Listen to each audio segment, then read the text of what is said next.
Hello dears, welcome back to Feena study. ഒരു book നമ്മൾ start ചെയ്യാൻ പോവുകയാണ്. നമ്മൾ വെറും 20 ദിവസം കൊണ്ടാണ് ഇത് തീർക്കണം എന്ന് വിചാരിക്കുന്നത് കേട്ടോ. അപ്പോൾ നിങ്ങളും കട്ടക്ക് കൂടെ നിൽക്കുക. അപ്പോൾ നമുക്ക് ഒന്നിച്ചിട്ട് തന്നെ ഇത് 20 ദിവസം കൊണ്ട് തീർക്കാം എന്നാണ് ഞാൻ വിചാരിക്കുന്നത്. നിങ്ങളും അതുപോലെ തന്നെ നിൽക്കുക.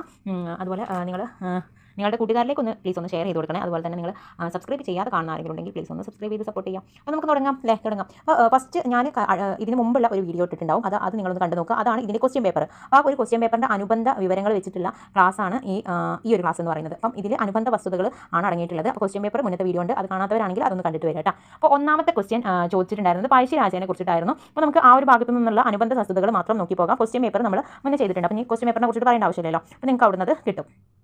അത് കഴിഞ്ഞ 2022 ചോദിച്ചിട്ടുള്ള UP സ്കൂൾ അസിസ്റ്റൻറ്റിൻ്റെ ക്വസ്റ്റ്യൻ പേപ്പറാണ് കേട്ടോ. അപ്പം അതിൻ്റെ അനുബന്ധ വിവരങ്ങളാണ്. ഇനി നമുക്ക് അനുബന്ധ വിവരങ്ങൾ വെച്ച് പഠിച്ചിട്ട് പോകുന്നതായിരിക്കും ഏറ്റവും നല്ലതെന്ന് എനിക്ക് തോന്നുന്നു. അപ്പോൾ അതുപോലെ നമുക്ക് ചെയ്യാം, നോക്കാം, നമുക്ക് ഒന്നിച്ചിട്ട് നേടാം. അപ്പോൾ നമുക്ക് തുടങ്ങാം. പഴശ്ശി വിപ്ലവത്തിന് നേതൃത്വം നൽകിയ രാജാവ് കോട്ടയം കേരളവർമ്മ പഴശ്ശിരാജയാണ്.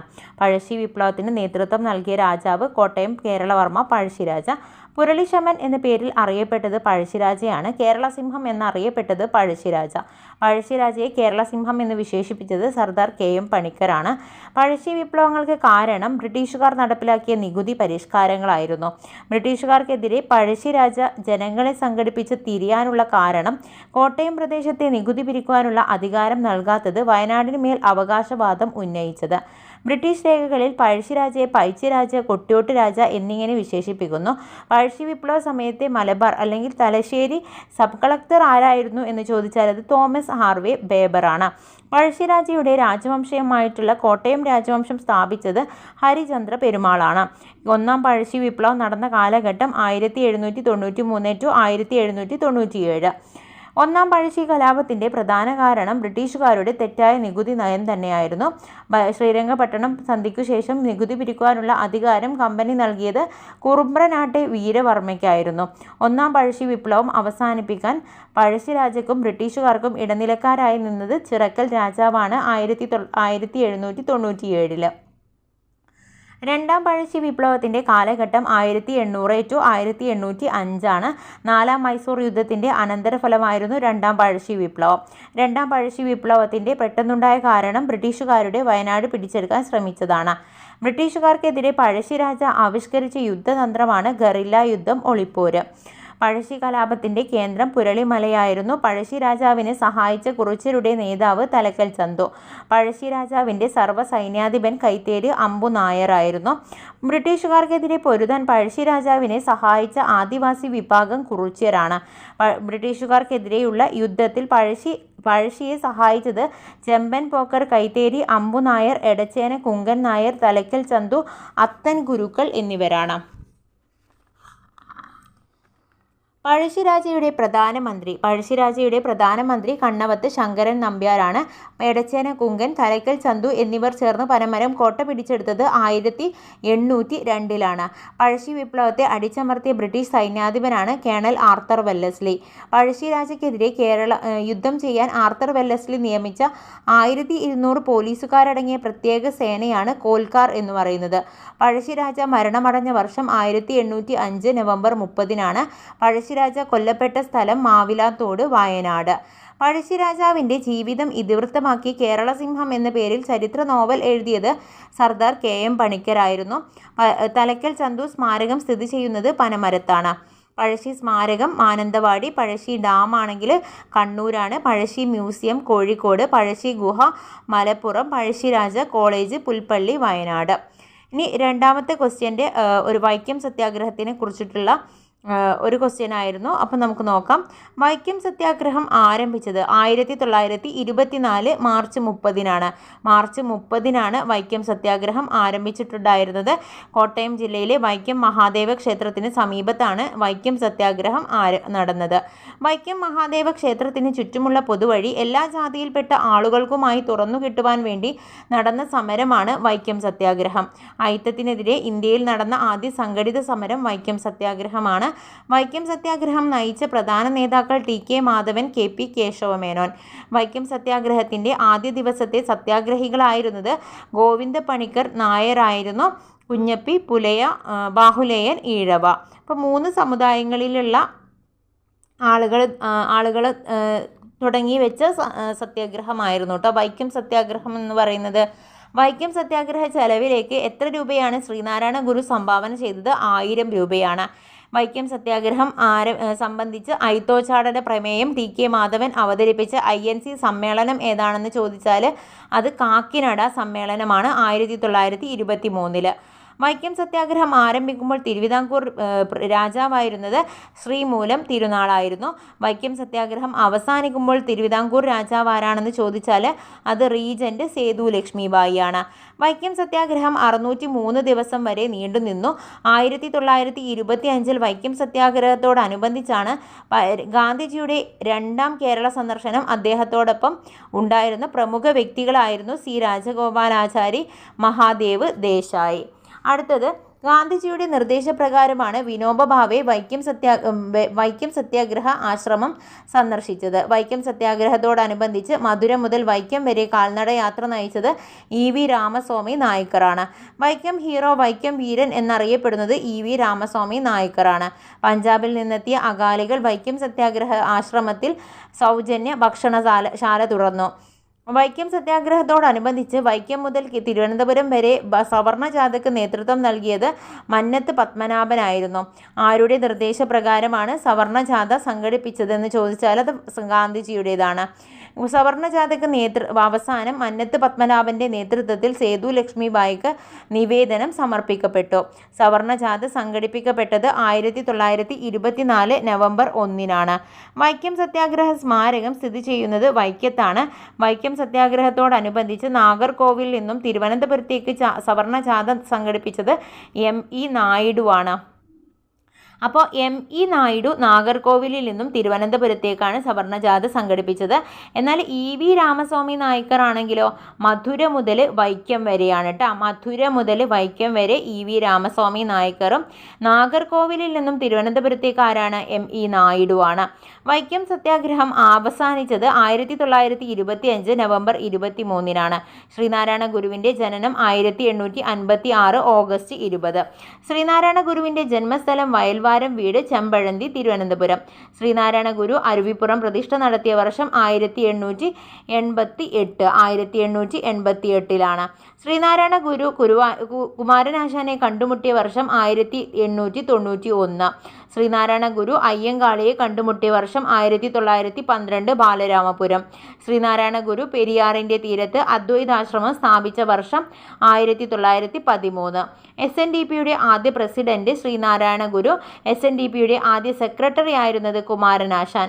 SNDP സ്ഥാപിതമായ വർഷം 1903 മെയ് 15. SNDPയുടെ ആദ്യ മുഖപത്രം വിവേകോദയമായിരുന്നു. SNDPയുടെ ആദ്യ നിലവിലെ മുഖപത്രം യോഗാനാഥം. ശ്രീനാരായണ ഗുരു സമാധിയായ വർഷം 1928 സെപ്റ്റംബർ 20. രവീന്ദ്രനാഥ ടാഗോർ ശ്രീനാരായണ ഗുരുവിനെ സന്ദർശിച്ച വർഷം 1922. ഗാന്ധിജി ശ്രീനാരായണ ഗുരുവിനെ സന്ദർശിച്ച വർഷം 1925. ശ്രീനാരായണ ഗുരുവിൻ്റെ പ്രസിദ്ധമായിട്ടുള്ള കൃതികൾ നോക്കാം. ജാതിമീമാംസ, ഗജേന്ദ്രമോക്ഷം, വഞ്ചിപ്പാട്ട്, ആത്മോപദേശ ശതകം, നവമഞ്ജരി, വേദാന്ത സൂത്രം, ജാതി നിർണയം, ജാതി ലക്ഷണം, അദ്വൈത ദീപിക, ഇന്ദ്രിയ വൈരാഗ്യം, വിനായകാഷ്ടകം, ദൈവദശകം, ദർശനമാല, നിർവൃതി പഞ്ചകം, കുണ്ടലിനി പാട്ട്.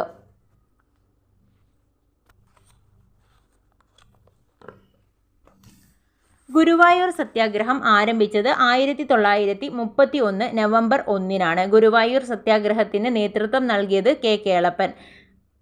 ഗുരുവായൂർ സത്യാഗ്രഹത്തിൻ്റെ വോളണ്ടിയർ ക്യാപ്റ്റൻ ആയിരുന്നത് A.K. ഗോപാലനായിരുന്നു. ഗുരുവായൂർ സത്യാഗ്രഹത്തിൻ്റെ പ്രസിഡന്റ് മന്നത്ത് പത്മനാഭൻ. ഗുരുവായൂർ സത്യാഗ്രഹത്തിൻ്റെ സെക്രട്ടറി K. കേളപ്പൻ. 1932 സെപ്റ്റംബർ 21-ന് K. കേളപ്പൻ നിരാഹാര സത്യാഗ്രഹം ആരംഭിച്ചു. 1932 ഒക്ടോബർ 2-ന് ഗാന്ധിജി ഇടപെട്ട് നിരാഹാര സത്യാഗ്രഹം പിൻവലിച്ചു. എല്ലാ ഹിന്ദുക്കൾക്കും ക്ഷേത്രപ്രവേശനം വേണമെന്ന ആവശ്യവുമായി KPCCയുടെ നേതൃത്വത്തിൽ നടന്ന പ്രക്ഷോഭമാണ് ഗുരുവായൂർ സത്യാഗ്രഹം. ഗുരുവായൂർ ക്ഷേത്രപ്രവേശനവുമായി ബന്ധപ്പെട്ട് ജനഹിത പരിശോധന നടത്തിയ താലൂക്ക് പൊന്നാനി. ഗുരുവായൂർ സത്യാഗ്രഹ കാലത്ത് ഗുരുവായൂർ ക്ഷേത്രം നിലനിന്നിരുന്ന താലൂക്ക് പൊന്നാനി. ചാന്നാർ ലഹളയുടെ മറ്റൊരു പേര് മേൽമുണ്ട് സമരം. ചാന്നാർ സമുദായത്തിലെ സ്ത്രീകൾക്ക് മാറുമറയ്ക്കാനുള്ള അവകാശത്തിനായി തിരുവിതാംകൂറിൽ നടന്ന സമരം ചാന്നാർ ലഹള 1859. കേരളത്തിലെ ആദ്യ സാമൂഹിക പ്രക്ഷോഭം ചാന്നാർ ലഹളയാണ്. ചാന്നാർ സ്ത്രീകൾക്ക് മാറുമറയ്ക്കാനുള്ള അനുവാദം നൽകിക്കൊണ്ട് വിളംബരം പുറപ്പെടുവിച്ചത് ഉത്രം തിരുനാൾ മാർത്താണ്ഡവർമ്മ. ചാന്നാർ സ്ത്രീകൾക്ക് മാറുമറയ്ക്കാനുള്ള അനുവാദം നൽകിക്കൊണ്ട് വിളംബരം പുറപ്പെടുവിച്ച വർഷം 1859 ജൂലൈ 26. മേൽമുണ്ട് സമരത്തിന് പ്രചോദനം നൽകിയ പ്രധാനികളിൽ ഒരാളായിരുന്നു വൈകുണ്ഠസ്വാമികൾ. താഴ്ന്ന ജാതിക്കാർക്ക് മേൽമുണ്ട് ധരിക്കുന്നത് വിലക്കിയിരുന്ന ഭരണകൂടത്തിനെതിരെ വൈകുണ്ഠസ്വാമികൾ. അപ്പോൾ മൂന്നാമത്തെ ക്വസ്റ്റ്യൻ്റെ അനുബന്ധ വിവരങ്ങളിലേക്കാണ് നമ്മൾ കടക്കുന്നത്. അപ്പോൾ നോക്കാം. കേരള മുസ്ലിം നവോത്ഥാനത്തിൻ്റെ പിതാവ് ആരാണ്? വക്കം അബ്ദുൽ ഖാദർ മൗലവിയാണ്. വക്കം അബ്ദുൽ ഖാദർ മൗലവിയാണ് കേരള മുസ്ലിം നവോത്ഥാനത്തിൻ്റെ പിതാവ്. ഇസ്ലാം ധർമ്മപരിപാലന സംഘം സ്ഥാപിച്ചത് വക്കം അബ്ദുൽ ഖാദർ മൗലവിയാണ്. ഇസ്ലാം ധർമ്മപരിപാലന സംഘം സ്ഥാപിച്ചത് ആരാണ്? വക്കം അബ്ദുൽ ഖാദർ മൗലവി. വക്കം മൗലവിയുടെ ജന്മസ്ഥലം വക്കത്താണ്, തിരുവനന്തപുരം. വക്കം മൗലവിയുടെ വീട്ടുപേര് പുന്ത്രാൻ വിളാകം വീടെന്നാണ്. പുന്ത്രാൻ വിളാകം വീടെന്നാണ് വക്കം മൗലവിയുടെ വീട്ടുപേര്. ഇസ്ലാം ധർമ്മ പരിപാലന സംഘത്തിന് മാതൃകയാക്കിയ സംഘടനയാണ് SNDP. വക്കം അബ്ദുൽ ഖാദർ മൗലവി ആരംഭിച്ച പത്രമാണ് സ്വദേശാഭിമാനി. സ്വദേശാഭിമാനി പത്രം അഞ്ചുതെങ്ങിൽ സ്ഥാപിതമായത് 1905 ജനുവരി 19. 1905 ജനുവരി 19. സ്വദേശാഭിമാനി പത്രം തിരുവനന്തപുരത്തു നിന്നും പ്രസിദ്ധീകരണം ആരംഭിച്ച വർഷം 1907. വക്കം അബ്ദുൽ ഖാദർ മൗലവി ആരംഭിച്ച പ്രസിദ്ധീകരണങ്ങളാണ് മുസ്ലിം 1906, ദീപിക 1931, അൽ ഇസ്ലാം 1918. മുസ്ലിം 1906 ഇറങ്ങിയിട്ടുള്ളത്. ദീപികയാണെങ്കിൽ 1931, അൽ ഇസ്ലാം ആണെങ്കിൽ 1918. സ്വദേശാഭിമാനി പത്രത്തിൻ്റെ ആദ്യ എഡിറ്ററായിരുന്നത് CP ഗോവിന്ദപിള്ളയാണ്. CP ഗോവിന്ദപിള്ളയാണ് സ്വദേശാഭിമാനി പത്രത്തിൻ്റെ ആദ്യ എഡിറ്ററായിട്ടുണ്ടായിരുന്നത്. രാമകൃഷ്ണപിള്ള സ്വദേശാഭിമാനി പത്രത്തിൻ്റെ എഡിറ്ററായ വർഷം 1906 ജനുവരി 17. 1906 ജനുവരി 17. സാമൂഹികമായ പിന്നോക്കാവസ്ഥ പരിഹരിക്കാനുള്ള മാർഗം വിദ്യാഭ്യാസമാണ് എന്നത് വക്കം മൗലവിയുടെ വാക്കുകളാണ്. മതവിദ്യാഭ്യാസത്തോടൊപ്പം ഭൗതിക വിദ്യാഭ്യാസവും നേടിയെങ്കിലേ മനുഷ്യന് പുരോഗതി സാധ്യമാകൂ എന്നതും അദ്ദേഹത്തിൻ്റെ വാക്കുകളാണ്. സ്വദേശാഭിമാനി പത്രം തിരുവിതാംകൂർ സർക്കാർ നിരോധിച്ച വർഷം 1910. എൻ്റെ പത്രാധിപരില്ലാതെ എനിക്കും അച്ചുകൂടവും എന്തിന് എന്ന് പറഞ്ഞത് വക്കം അബ്ദുൽ ഖാദർ മൗലവിയാണ്. അടുത്ത ക്വസ്റ്റ്യൻ്റെ അനുബന്ധ വിവരങ്ങൾ നോക്കാം. കേരളത്തിലെ ഉപ്പ് സത്യാഗ്രഹ കേന്ദ്രങ്ങൾ കണ്ണൂർ ജില്ലയിലെ പയ്യന്നൂർ, കോഴിക്കോട് ജില്ലയിലെ ബേപ്പൂര്. കേരളത്തിൽ ഉപ്പ് സത്യാഗ്രഹത്തിന് നേതൃത്വം നൽകിയത് K. കേളപ്പനാണ്. കേരളത്തിൽ ഉപ്പ് സത്യാഗ്രഹത്തിൽ K. കേളപ്പൻ പങ്കെടുത്തവർ 32 പേരാണ് കേട്ടോ. 32 പേരാണ് കേരളത്തിൽ ഉപ്പ് സത്യാഗ്രഹത്തിൽ K. കേളപ്പനോടൊപ്പം പങ്കെടുത്തവർ. K. കേളപ്പൻ്റെ നേതൃത്വത്തിൽ ഉപ്പ് സത്യാഗ്രഹ ജാഥ ആരംഭിച്ചത് 1930 ഏപ്രിൽ 13. ഏപ്രിൽ 13 ഉപ്പ് സത്യാഗ്രഹ ജാഥ ആരംഭിച്ചത്. ഉപ്പ് സത്യാഗ്രഹ ജാഥ പയ്യന്നൂരിലെത്തിയത് 1930 ഏപ്രിൽ 21. K. കേളപ്പൻ അറസ്റ്റ് വരിച്ചതിന് ശേഷം ഉപ്പ് സത്യാഗ്രഹത്തിന് നേതൃത്വം നൽകിയത് മൊയ്യാരത്ത് ശങ്കരനാണ്. പാലക്കാട് നിന്നുള്ള ഉപ്പ് സത്യാഗ്രഹത്തിന് നേതൃത്വം നൽകിയത് TR കൃഷ്ണസ്വാമി അയ്യരാണ്. ഉപ്പ് സത്യാഗ്രഹ സ്മാരകം സ്ഥിതി ചെയ്യുന്നത് ഉളിയത്ത് കടവ്, പയ്യന്നൂർ. ഉപ്പ് സത്യാഗ്രഹത്തെ തുടർന്ന് നിരാഹാരം നടത്തി മരണപ്പെട്ട സത്യാഗ്രഹിയാണ് PC കുഞ്ഞിരാമൻ അടിയോടി എന്ന് പറയുന്നത്. അടുത്ത നോക്കാം. ബെല്ലാരി ജയിലിൽ അടക്കപ്പെട്ട PC കുഞ്ഞിരാമൻ അടിയോടി 43 ദിവസത്തെ ഉപവാസത്തിനൊടുവിൽ ജയിലിൽ വെച്ച് മരിച്ചു. കോഴിക്കോട് കടപ്പുറത്ത് ഉപ്പ് സത്യാഗ്രഹത്തിന് നേതൃത്വം നൽകിയവർ മുഹമ്മദ് അബ്ദുറഹിമാനും P. കൃഷ്ണപിള്ളയുമാണ്. നിയമലംഘന പ്രസ്ഥാനത്തിൻ്റെ ഭാഗമായി നടന്ന പ്രവർത്തനങ്ങൾ വിദേശ വസ്തു ബഹിഷ്കരണം, മദ്യഷാപ്പ് പിക്കറ്റിങ്ങുകൾ, ഖാദി പ്രചരണം. കേരളത്തിലെ ഉപ്പ് സത്യാഗ്രഹത്തിൻ്റെ മാർച്ചിങ് ഗാനമാണ് വരിക വരിക സഹചര്യ എന്ന് തുടങ്ങുന്ന അംശി നാരായണപിള്ള രചിച്ചിട്ടുള്ള ഗാനം. രണ്ടാം ബർദോളി എന്നറിയപ്പെടുന്നത് പയ്യന്നൂരാണ്. കേരളത്തിൽ ഉപ്പ് സത്യാഗ്രഹത്തിൻ്റെ പ്രധാന വേദി ആയിട്ടുള്ളത് പയ്യന്നൂരാണ്. അടുത്ത ക്വസ്റ്റ്യൻ നോക്കാം. ബംഗാൾ ഗസറ്റിൻ്റെ വർഷം ഏതാണ്? വളരെ ഇമ്പോർട്ടൻ്റ് ആയിട്ടുള്ളതാണ് കേട്ടോ. 1780 ജനുവരി 29. പഠിച്ചു വെക്കുക. 1780 ജനുവരി 29. 1780 ജനുവരി 29 ബംഗാൾ ഗസറ്റ്. ജാലിയൻ വാലാബാഗ് കൂട്ടക്കൊല 1919 ഏപ്രിൽ 13. ചൗരി ചൗര സംഭവം 1922 ഫെബ്രുവരി 5. ഉപ്പു സത്യാഗ്രഹം 1930, ക്വിറ്റ് ഇന്ത്യ സമരം 1942. അപ്പോൾ നമുക്ക് എല്ലാ വർഷവും കിട്ടിയില്ലേ. ജാലിയൻ വാലാബാഗ് ആണെങ്കിൽ 1919 ഏപ്രിൽ 13, ചൗരി ചൗര സംഭവം 1922 ഫെബ്രുവരി 5, ഉപ്പു സത്യാഗ്രഹം 1930, ക്വിറ്റ് ഇന്ത്യ സമരം 1942, ബംഗാൾ ഗസറ്റോ 1780 ജനുവരി 29. ഇന്ത്യയിലെ ആദ്യ ദിനപത്രം ബംഗാൾ ഗസറ്റാണ്. ഇന്ത്യയിലെ ആദ്യ ദിനപത്രം ആരംഭിച്ചത് ജെയിംസ് അഗസ്റ്റസ് ഹിക്കിയാണ്. ഇന്ത്യൻ ന്യൂസ് പേപ്പർ ദിനമായിട്ട് ആചരിക്കുന്നത് ജനുവരി 29 അല്ലേ. ജനുവരി 29 1780 ജനുവരി 29 ബംഗാൾ ഗസറ്റ് ഇറങ്ങിയിട്ടുള്ളത്. ബംഗാൾ ഗസറ്റ് പുറത്തിറക്കിയത് കൊൽക്കത്തയിൽ നിന്നാണ്. ബംഗാൾ ഗസറ്റിൻ്റെ ആദ്യ നാമം കൽക്കട്ട ജനറൽ അഡ്വർടൈസർ എന്നാണ്. ബംഗാൾ ഗസറ്റ് പ്രസിദ്ധീകരിച്ച ഭാഷ ഇംഗ്ലീഷ് ആയിരുന്നു. ഇന്ത്യൻ ന്യൂസ് പേപ്പർ ദിനം ജനുവരി 29.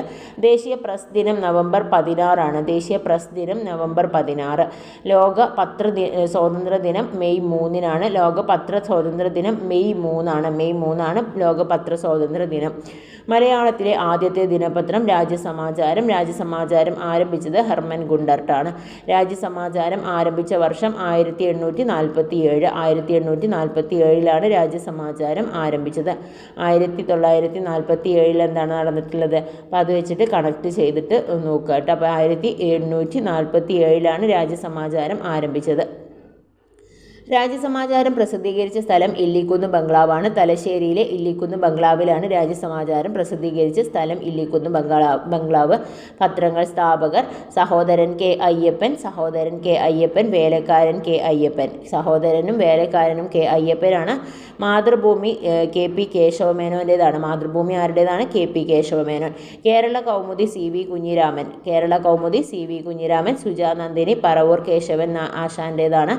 നസ്രാണി ദീപിക നിധിയിരിക്കൽ മാണി കത്തനർ. സ്വദേശാഭിമാനി വക്കം അബ്ദുൽ ഖാദർ മൗലവി. കേരള പത്രിക ചെങ്കുളത്ത് കുഞ്ഞിരാമൻ മേനോൻ. ലോകമാന്യൻ കൂറൂർ നീലകണ്ഠൻ നമ്പൂതിരിപ്പാട്. മലയാള മനോരമ കണ്ടത്തിൽ വർഗീസ് മാപ്പിള. അടുത്തത് മലയാളത്തിലെ രണ്ടാമത്തെ പത്രം ഏതാണ്? പശ്ചിമോദയമാണ് രണ്ടാമത്തെ പത്രം. മലയാളത്തിലെ രണ്ടാമത്തെ പത്രം പശ്ചിമോദയമാണ്. ആദ്യത്തേത് ഏതാണ്? രാജ്യസമാചാരം അല്ലേ. 1847 തന്നെയാണ് പശ്ചിമോദയം ഇറങ്ങിയിട്ടുള്ളത്. കേരളത്തിലെ നിരോധിച്ച ആദ്യ പത്രം സന്ദിഷ്ടവാദിയാണ് കേട്ടോ. സന്ദിഷ്ടവാദിയാണ് കേരളത്തിൽ നിരോധിച്ച ആദ്യ പത്രം. സന്ദിഷ്ടവാദി ആരംഭിച്ചത് WH മുറാണ്. ജാലിയൻ വാലാബാഗ് കൂട്ടക്കൊല നടന്ന വർഷം 1919 ഏപ്രിൽ 13. ജാലിയൻ വാലാബാഗ് കൂട്ടക്കൊലയ്ക്ക് കാരണമായ നിയമം റൗലറ്റ് ആക്ട് ആണ്. ജാലിയൻ വാലാബാഗ് കൂട്ടക്കൊല നടന്ന സ്ഥലം അമൃത്സർ, പഞ്ചാബ്. അമൃത്സറിലാണ് ജാലിയൻ വാലാബാഗ് കൂട്ടക്കൊല നടന്ന സ്ഥലം. അമൃത്സർ, പഞ്ചാബ്. പഞ്ചാബിൽ റൗലറ്റ് വിരുദ്ധ സമരങ്ങൾക്ക് നേതൃത്വം കൊടുത്തത് ഡോക്ടർ സത്യപാലും ഡോക്ടർ സൈഫുദ്ദീൻ കിച്ചുലുവുമാണ്. 1919 ഏപ്രിൽ 10 ഡോക്ടർ സത്യപാലിനെയും ഡോക്ടർ സൈഫുദ്ദീൻ കിച്ചുലുവിനെയും അറസ്റ്റ് ചെയ്ത് രഹസ്യ കേന്ദ്രത്തിലേക്ക് മാറ്റി. ഡോക്ടർ സത്യപാലിൻ്റെയും ഡോക്ടർ സൈഫുദ്ദീൻ കിച്ചുലുവിൻ്റെയും അറസ്റ്റിന് പ്രതിഷേധം രേഖപ്പെടുത്താനായി ജാലിയൻ വാലാബാഗിൽ യോഗം ചേർന്നു. ജാലിയൻ വാലാബാഗ് കൂട്ടക്കൊല നടക്കുമ്പോൾ പഞ്ചാബ് ഗവർണർ ആയിരുന്നത് മൈക്കിൾ ഓഡയർ ആയിരുന്നു. ജാലിയൻ വാലാബാഗ് കൂട്ടക്കൊലയ്ക്ക് നേതൃത്വം കൊടുത്ത ബ്രിട്ടീഷ് ഉദ്യോഗസ്ഥൻ ജനറൽ റെജിനാൾഡ് ഡയർ ആയിരുന്നു. പഞ്ചാബിലെ കശാപ്പുകാരൻ എന്നറിയപ്പെടുന്നത് ജനറൽ റെജിനാൾഡ് ഡയറാണ്. മൈക്കിൾ ഒ ഡയറിനെ വധിച്ച 1940 മാർച്ച് 13 വിപ്ലവകാരി ആരാണെന്ന് ചോദിച്ചാൽ അത് ഉദ്ധം സിംഗ് ആണ്. ഉദ്ധം സിംഗിനെ തൂക്കിലേറ്റിയ വർഷം 1940 ജൂലൈ 31.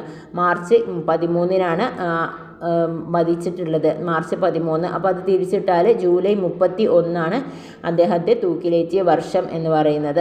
ജാലിയൻ വാലാബാഗ് കൂട്ടക്കൊലയിൽ പ്രതിഷേധിച്ച് വർഷമല്ല മാസം ഡേറ്റ് ഇട്ട. അപ്പോൾ ജാലിയൻ വാലാബാഗ് കൂട്ടക്കൊലയിൽ പ്രതിഷേധിച്ച് വൈസ്രോയുടെ എക്സിക്യൂട്ടീവ് കൗൺസിലിൽ നിന്നും രാജിവെച്ച മലയാളി സി ശങ്കരൻ നായരാണ്. ജാലിയൻ വാലാബാഗ് കൂട്ടക്കൊലയിൽ പ്രതിഷേധിച്ച് വൈസ്രോയുടെ എക്സിക്യൂട്ടീവ് കൗൺസിലിൽ നിന്നും രാജിവെച്ച മലയാളി. ജാലിയൻ വാലാബാഗ് കൂട്ടക്കൊലയെക്കുറിച്ച് അന്വേഷിക്കാൻ നിയോഗിക്കപ്പെട്ട കമ്മീഷനാണ് Hunter commission. 1919 October 14. Hunter commission report സമർപ്പിച്ച വർഷം 1920. ജാലിയൻ വാലാബാഗ് കൂട്ടക്കൊല നടക്കുമ്പോൾ ബ്രിട്ടീഷ് വൈസ്രോയി ചെംസ്ഫോർഡ് പ്രഭുവായിരുന്നു. ജാലിയൻ വാലാബാഗ് കൂട്ടക്കൊലയിൽ പ്രതിഷേധിച്ച് കൈസർ ഇ ഹിന്ദ് പദവി തിരികെ നൽകിയ നേതാവാണ് ഗാന്ധിജി. ജാലിയൻ വാലാബാഗ് കൂട്ടക്കൊലയിൽ പ്രതിഷേധിച്ച് സർ പദവി തിരിച്ചു നൽകിയ ദേശീയ നേതാവ് രവീന്ദ്രനാഥ ടാഗോറാണ്. ചൗരി ചൗര സംഭവം നടന്ന സംസ്ഥാനം ഉത്തർപ്രദേശാണ്, ഗോരഖ്പൂർ ജില്ലയിലാണ്. 1922 ഫെബ്രുവരി 5 ഉത്തർപ്രദേശിലെ ഗോരഖ്പൂർ ജില്ലയിലെ ചൗരി ചൗര ഗ്രാമത്തിൽ നടന്ന കോൺഗ്രസ് ജാഥയ്ക്ക് നേരെ പോലീസ് വെടിയുതിർത്തു. തുടർന്ന് ക്ഷുഭിതരായ ജനക്കൂട്ടം പോലീസ് സ്റ്റേഷൻ ആക്രമിക്കുകയും 22ഓളം പോലീസുകാരെ അഗ്നിക്കിരയാക്കുകയും ചെയ്തു. ഈ ഒരു സംഭവത്തെയാണ് ചൗരി ചൗര സംഭവം എന്ന് അറിയപ്പെടുന്നത്. ചൗരി ചൗര സംഭവം. ചൗരി ചൗര സംഭവത്തെ തുടർന്ന് ഗാന്ധിജി പിൻവലിച്ച പ്രസ്ഥാനമാണ് നിസ്സഹകരണ പ്രസ്ഥാനം. നിസ്സഹകരണ പ്രസ്ഥാനമാണ് ചൗരി ചൗര സംഭവത്തെക്കുറിച്ച് ഗാന്ധിജി പിൻവലിച്ച പ്രസ്ഥാനം എന്ന് പറയുന്നത്. ചൗരി ചൗര സംഭവത്തെ തുടർന്ന് ഗാന്ധിജി നിസ്സഹകരണ പ്രസ്ഥാനം പിൻവലിച്ചതിനെ ദേശീയ ദുരന്തം എന്ന് വിശേഷിപ്പിച്ചത് സുഭാഷ് ചന്ദ്രബോസാണ്. സുഭാഷ് ചന്ദ്രബോസാണ് ദേശീയ ദുരന്തം എന്ന് വിശേഷിപ്പിച്ചത്. ജനങ്ങൾക്ക് അഹിംസയുടെ മാർഗം ശരിയായി മനസ്സിലായിട്ടില്ല എന്ന് ഗാന്ധിജി വിശേഷിപ്പിച്ച സംഭവമാണ് ചൗരി ചൗര സംഭവം. നിസ്സഹകരണ പ്രസ്ഥാനം ആരംഭിക്കുമ്പോൾ വൈസ്രോയി ചെംസ്ഫോർഡ് പ്രഭുവായിരുന്നു. നിസ്സഹകരണ പ്രസ്ഥാനം ആരംഭിക്കുമ്പോൾ വൈസ്രോയി ആരായിരുന്നു? ചെംസ്ഫോർഡ് പ്രഭുവായിരുന്നു.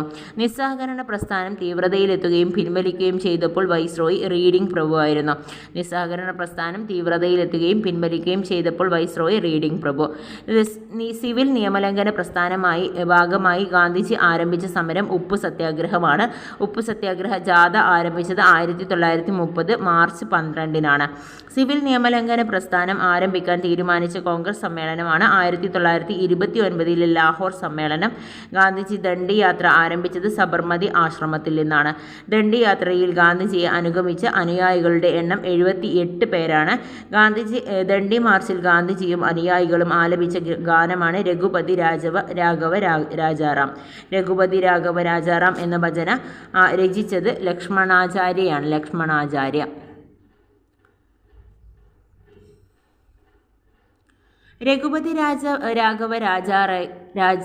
രഘുപതി രാഘവയ്ക്ക് ഈണമിട്ട ഹിന്ദുസ്ഥാനി സംഗീതജ്ഞനാണ് വിഷ്ണു ദിഗംബർ പലുസ്കർ. ഗാന്ധിജി ദണ്ഡി കടപ്പുറത്ത് എത്തിച്ചേർന്നത് 1930 ഏപ്രിൽ 5-നാണ്. ഗാന്ധിജി ഉപ്പ് നിയമം ലംഘിച്ചത് 1930 ഏപ്രിൽ 6-നാണ്. ഗാന്ധിജിയെ നിയമലംഘനം നടത്തിയത് അറസ്റ്റ് ചെയ്ത് പാർപ്പിച്ച ജയിലാണ് യർവാദ ജയിൽ, പൂനെ.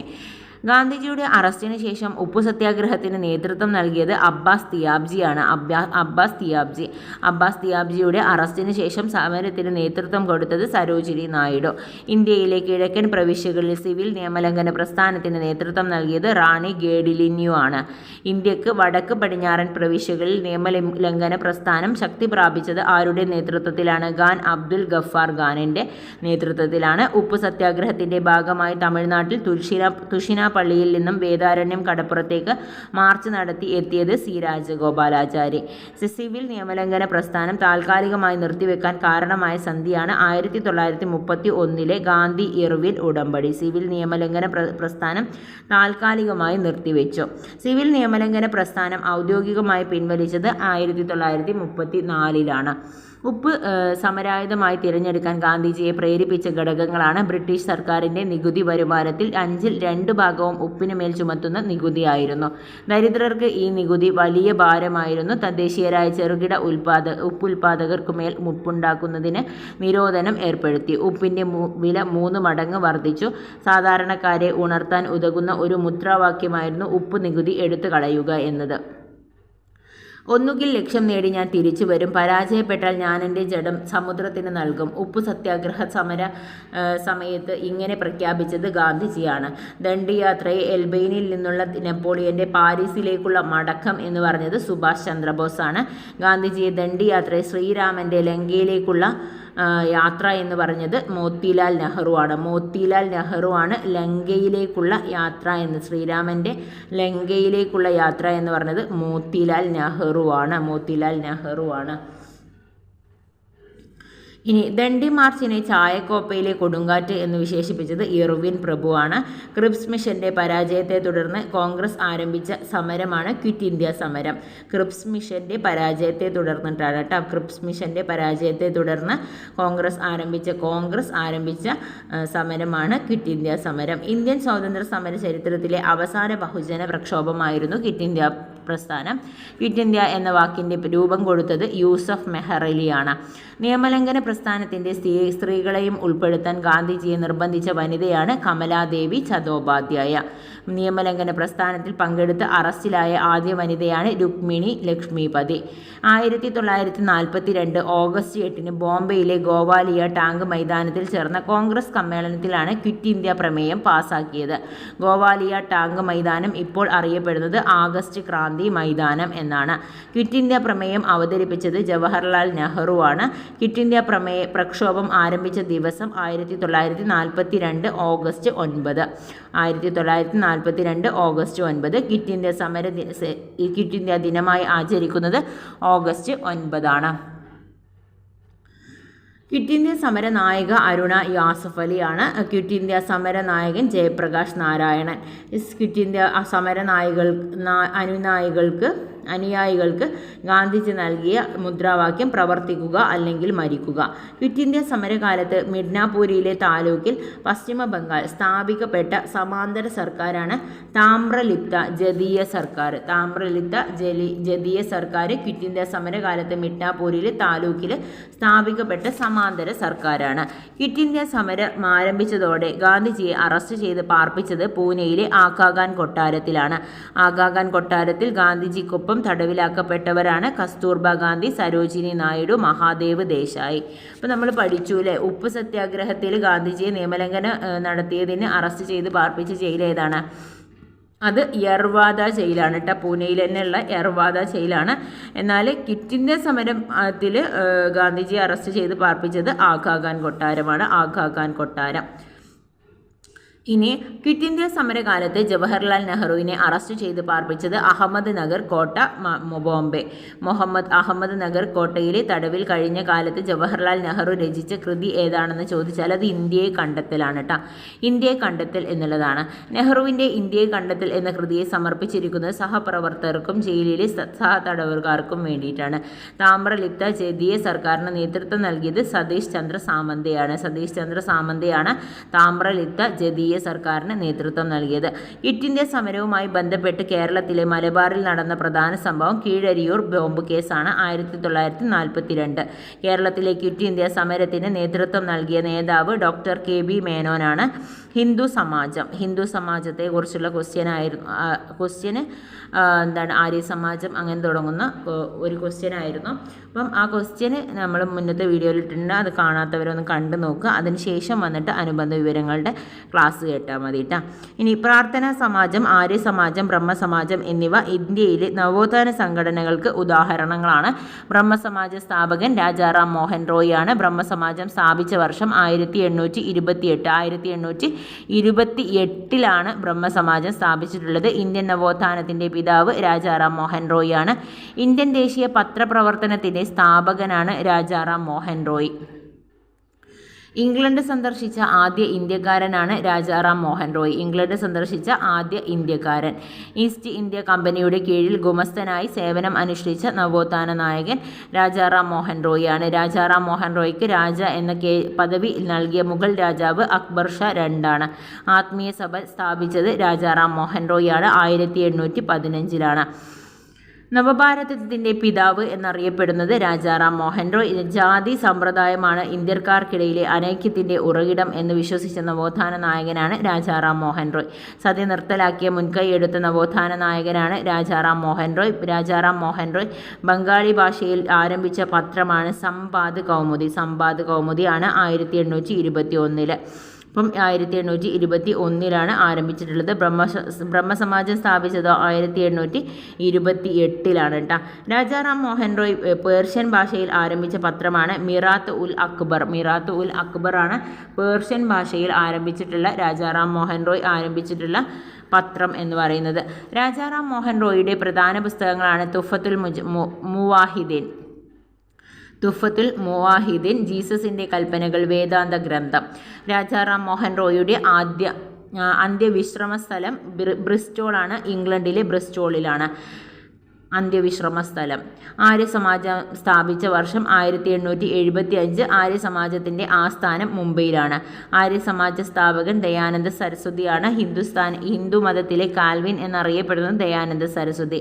ഇന്ത്യയുടെ പിതാമഹൻ എന്നറിയപ്പെടുന്നത് ദയാനന്ദ സരസ്വതിയാണ്. വേദങ്ങളിലേക്ക് മടങ്ങുക എന്ന് ആഹ്വാനം ചെയ്തത് ദയാനന്ദ സരസ്വതിയാണ്. ഇന്ത്യ ഇന്ത്യക്കാർക്ക് എന്ന മുദ്രാവാക്യം ആദ്യമായി ഉയർത്തിയത് സ്വാമി ദയാനന്ദ സരസ്വതിയാണ്. ഇന്ത്യ ഇന്ത്യക്കാർക്ക് എന്ന മുദ്രാവാക്യം ആദ്യമായി മുഴക്കിയത് സ്വാമി ദയാനന്ദ സരസ്വതിയാണ്. ദയാനന്ദ സരസ്വതിയുടെ പ്രസിദ്ധമായ കൃതിയാണ് സത്യാർത്ഥ പ്രകാശം. ദയാനന്ദ സരസ്വതിയുടെ യഥാർത്ഥ നാമം മുൾശങ്കർ എന്നാണ് ദയാനന്ദ സരസ്വതിയുടെ യഥാർത്ഥ നാമം. ആര്യ സമാജത്തിൻ്റെ ആദ്യ യൂണിറ്റ് എവിടെയാണ് സ്ഥാപിതമായത്? ബോംബെയിലാണ്. 10 സിദ്ധാന്തങ്ങൾ എന്ത് പ്രസ്ഥാനവുമായി ബന്ധപ്പെട്ടിരിക്കുന്നു? ആര്യ സമാജം. ഹിന്ദു മതത്തിൽ നിന്നും വിട്ടുപോയവരെ ഹിന്ദു മതത്തിലേക്ക് കൊണ്ടുവരാൻ ദയാനന്ദ സരസ്വതി സ്ഥാപിച്ച സംഘടനയാണ് ശുദ്ധി പ്രസ്ഥാനം. വേദഭാഷ്യ ഭൂമിക എന്നിവ ആരുടെ രചനകളാണ്? ദയാനന്ദ സരസ്വതി. വേദഭാഷ്യ ഭൂമിക. ഹരിദ്വാറിൽ കാംഗ്രി ഗുരുകുലം സ്ഥാപിച്ച സംഘടനയാണ് ആര്യ സമാജം. ദയാനന്ദ ആംഗ്ലോ വേദിക് സ്കൂൾ സ്ഥിതി ചെയ്യുന്നത് ലാഹോറിലാണ്. ദയാനന്ദ സരസ്വതിയുടെ ശിഷ്യനായ പ്രശസ്ത സ്വാതന്ത്ര്യ സമര സേനാനിയാണ് ലാലാ ലജ്പത് റായ്. ആര്യന്മാർ ഇന്ത്യയിലേക്ക് വന്നത് ടിബറ്റിൽ നിന്നാണെന്ന് അഭിപ്രായപ്പെട്ടത് ദയാനന്ദ സരസ്വതിയാണ്. 19-ാം നൂറ്റാണ്ടിൽ മിശ്രവിവാഹം, വിധവ പുനർവിവാഹം എന്നീ പുരോഗതിക്കായി നിലകൊണ്ട പരിഷ്കരണ പ്രസ്ഥാനം പ്രാർത്ഥനാ സമാജമാണ്. പ്രാർത്ഥനാ സമാജം സ്ഥാപിച്ചത് ആത്മറാം പണ്ഡൂരാഗാണ്. പ്രാർത്ഥനാ സമാജം സ്ഥാപിക്കപ്പെട്ട വർഷം 1867 പ്രാർത്ഥനാ സമാജം സ്ഥാപിക്കപ്പെട്ടത്. പ്രാർത്ഥനാ സമാജത്തിൻ്റെ മറ്റു നേതാക്കൾ MG Ranade, KT Tilak, RG Bhandarkar. Orange വിപ്ലവം, നീല വിപ്ലവം, ധവള വിപ്ലവം, ഹരിത വിപ്ലവം എന്നിവ കാർഷിക വിളകളുടെ ഉൽപ്പാദനവുമായി ബന്ധപ്പെട്ടിരിക്കുന്നു. എന്നാൽ ഓറഞ്ച് വിപ്ലവം എന്താണ്? രാഷ്ട്രീയ വിപ്ലവത്തിന് ഉദാഹരണമാണ്. മഞ്ഞ വിപ്ലവം എണ്ണക്കുരുക്കളുടെ ഉൽപ്പാദനമാണ്. ബ്ലാക്ക് വിപ്ലവം പെട്രോളിയം ഉൽപ്പാദനം. നീല വിപ്ലവം മത്സ്യ ഉൽപ്പാദനമാണ്. ബ്രൗൺ വിപ്ലവം തുകലാണ്. ഗോൾഡൻ ഫൈബർ ചണം. ഗ്രേ വിപ്ലവം ഭവന നിർമ്മാണം, രാസവളം. പിങ്ക് വിപ്ലവം മരുന്ന്, ചെമ്മീൻ കൃഷി. റെഡ് വിപ്ലവം മാംസം. റൗണ്ട് വിപ്ലവം ഉരുളക്കിഴങ്ങ്. സുവർണ വിപ്ലവം പഴം, പച്ചക്കറി, തേന്. ഹരിത വിപ്ലവം കാർഷിക ഉൽപ്പാദനം. ധവള വിപ്ലവം പാല് ഉൽപ്പാദനം. അടുത്ത ക്വസ്റ്റ്യൻ്റെ അനുബന്ധ വിവരങ്ങൾ നോക്കാം. ISROയുടെ ആദ്യ ചെയർമാൻ ആരാണ്? വിക്രം സാരാഭായി ആണ്. ISROയുടെ ആദ്യ ചെയർമാൻ വിക്രം സാരാഭായി. വിക്രം സാരാഭായിയുടെ ജന്മദേശം അഹമ്മദാബാദ്, ഗുജറാത്ത്. ആണവശാസ്ത്ര മേഖലകളിലെ ബഹിരാകാശ മേഖലകളിലെയും ഒരുപോലെ സംഭാവനകൾ നൽകിയ ശാസ്ത്രജ്ഞനാണ് വിക്രം സാരാഭായി. തുമ്പ ബഹിരാകാശ ഗവേഷണ കേന്ദ്രം, അഹമ്മദാബാദിലെ ഉപഗ്രഹ വിക്ഷേപണ കേന്ദ്രം എന്നിവയുടെ ശില്പി എന്നറിയപ്പെടുന്നത് വിക്രം സാരാഭായിയാണ്. ഇന്ത്യൻ ദേശീയ ബഹിരാകാശ ഗവേഷണ സമിതി രൂപീകരിക്കാൻ പ്രവർത്തിച്ചവർ ജവഹർലാൽ നെഹ്റുവും വിക്രം സാരാഭായിയുമാണ്. ഇന്ത്യൻ റിമോട്ട് സെൻസിംഗ് ദിനം ആഗസ്റ്റ് 12 ഇന്ത്യൻ റിമോട്ട് സെൻസിംഗ് ദിനം. വിക്രം സാരാഭായിയുടെ ജന്മദിനമാണ് August 12. 1962 Indian national committee for space research സ്ഥാപിക്കാൻ നേതൃത്വം നൽകിയത് വിക്രം സാരാഭായി ആണ്. 1962 Indian national committee for space research സ്ഥാപിക്കാൻ നേതൃത്വം നൽകിയത് വിക്രം സാരാഭായി. വിക്രം സാരാഭായി അന്തരിച്ചത് 1971. ISROയുടെ ചെയർമാൻമാർ നോക്കാം. ഡോക്ടർ വിക്രം സാരാഭായി 1963 to 71 വരെയാണ്. പ്രൊഫസർ MGK മേനോൻ 1972 ജനുവരി ടു സെപ്റ്റംബർ വരെയാണ്. ISRO ചെയർമാനായ ആദ്യ മലയാളിയാണ് MGK മേനോനാണ് ആദ്യ മലയാളി. പ്രൊഫസർ സതീഷ് ധവാൻ 1972 to 1984 ഏറ്റവും കൂടുതൽ കാലം ISRO ചെയർമാനായിത്തീരുന്നത് സതീഷ് ധവാനായിരുന്നു. മൂന്നാമത്തെ ISRO ചെയർമാനാണ്. പ്രൊഫസർ MGK മേനോനാണ് ആദ്യ മലയാളി. പ്രൊഫസർ UR റാവു ആണ് 1984 to 94 നാലാമത്തെ ISRO ചെയർമാനാണ്. ഡോക്ടർ കെ കസ്തൂരിരംഗൻ രണ്ടാമത്തെ മലയാളിയാണ്. അദ്ദേഹം MGK മേനോനാണ് ഒന്നാമത്തെ മലയാളിയെങ്കിൽ ഡോക്ടർ കസ്തൂരിരംഗൻ രണ്ടാമത്തെ മലയാളിയാണ്. ജി മാധവൻ നായർ മൂന്നാമത്തെ മലയാളി. ജി മാധവൻ നായരാണ് മൂന്നാമത്തെ മലയാളി. ഡോക്ടർ കെ രാധാകൃഷ്ണൻ നാലാമത്തെ മലയാളിയാണ്. ഡോക്ടർ കെ രാധാകൃഷ്ണൻ നാലാമത്തെ മലയാളി. അപ്പം ഡോക്ടർ കെ രാധാകൃഷ്ണനാണ് നാലാമത്തെ മലയാളി. അപ്പോൾ ഒന്നാമത്തേത് MGK മേനോനാണ്. രണ്ടാമത്തേത് ഏതാണ്? അദ്ദേഹം ഡോക്ടർ കെ കസ്തൂരിരംഗനാണ് അല്ലേ. ഡോക്ടർ കെ കസ്തൂരിരംഗനാണ്. മൂന്നാമത്തേത് ജി മാധവൻ നായരാണ്. ഡോക്ടർ കെ രാധാകൃഷ്ണനാണ് നാലാമത്തേത്. ഡോക്ടർ ശൈലേഷ് നായകാണ് അടുത്തത്. താത്കാലികമായിട്ടുള്ളതായിരുന്നു SS കിരൺകുമാർ. അടുത്തത് SS കിരൺകുമാർ. ഡോക്ടർ കെ ശിവനാണ്. 2018 to 22 വരെ ഉണ്ടായിരുന്നത് ഡോക്ടർ കെ ശിവനായിരുന്നു.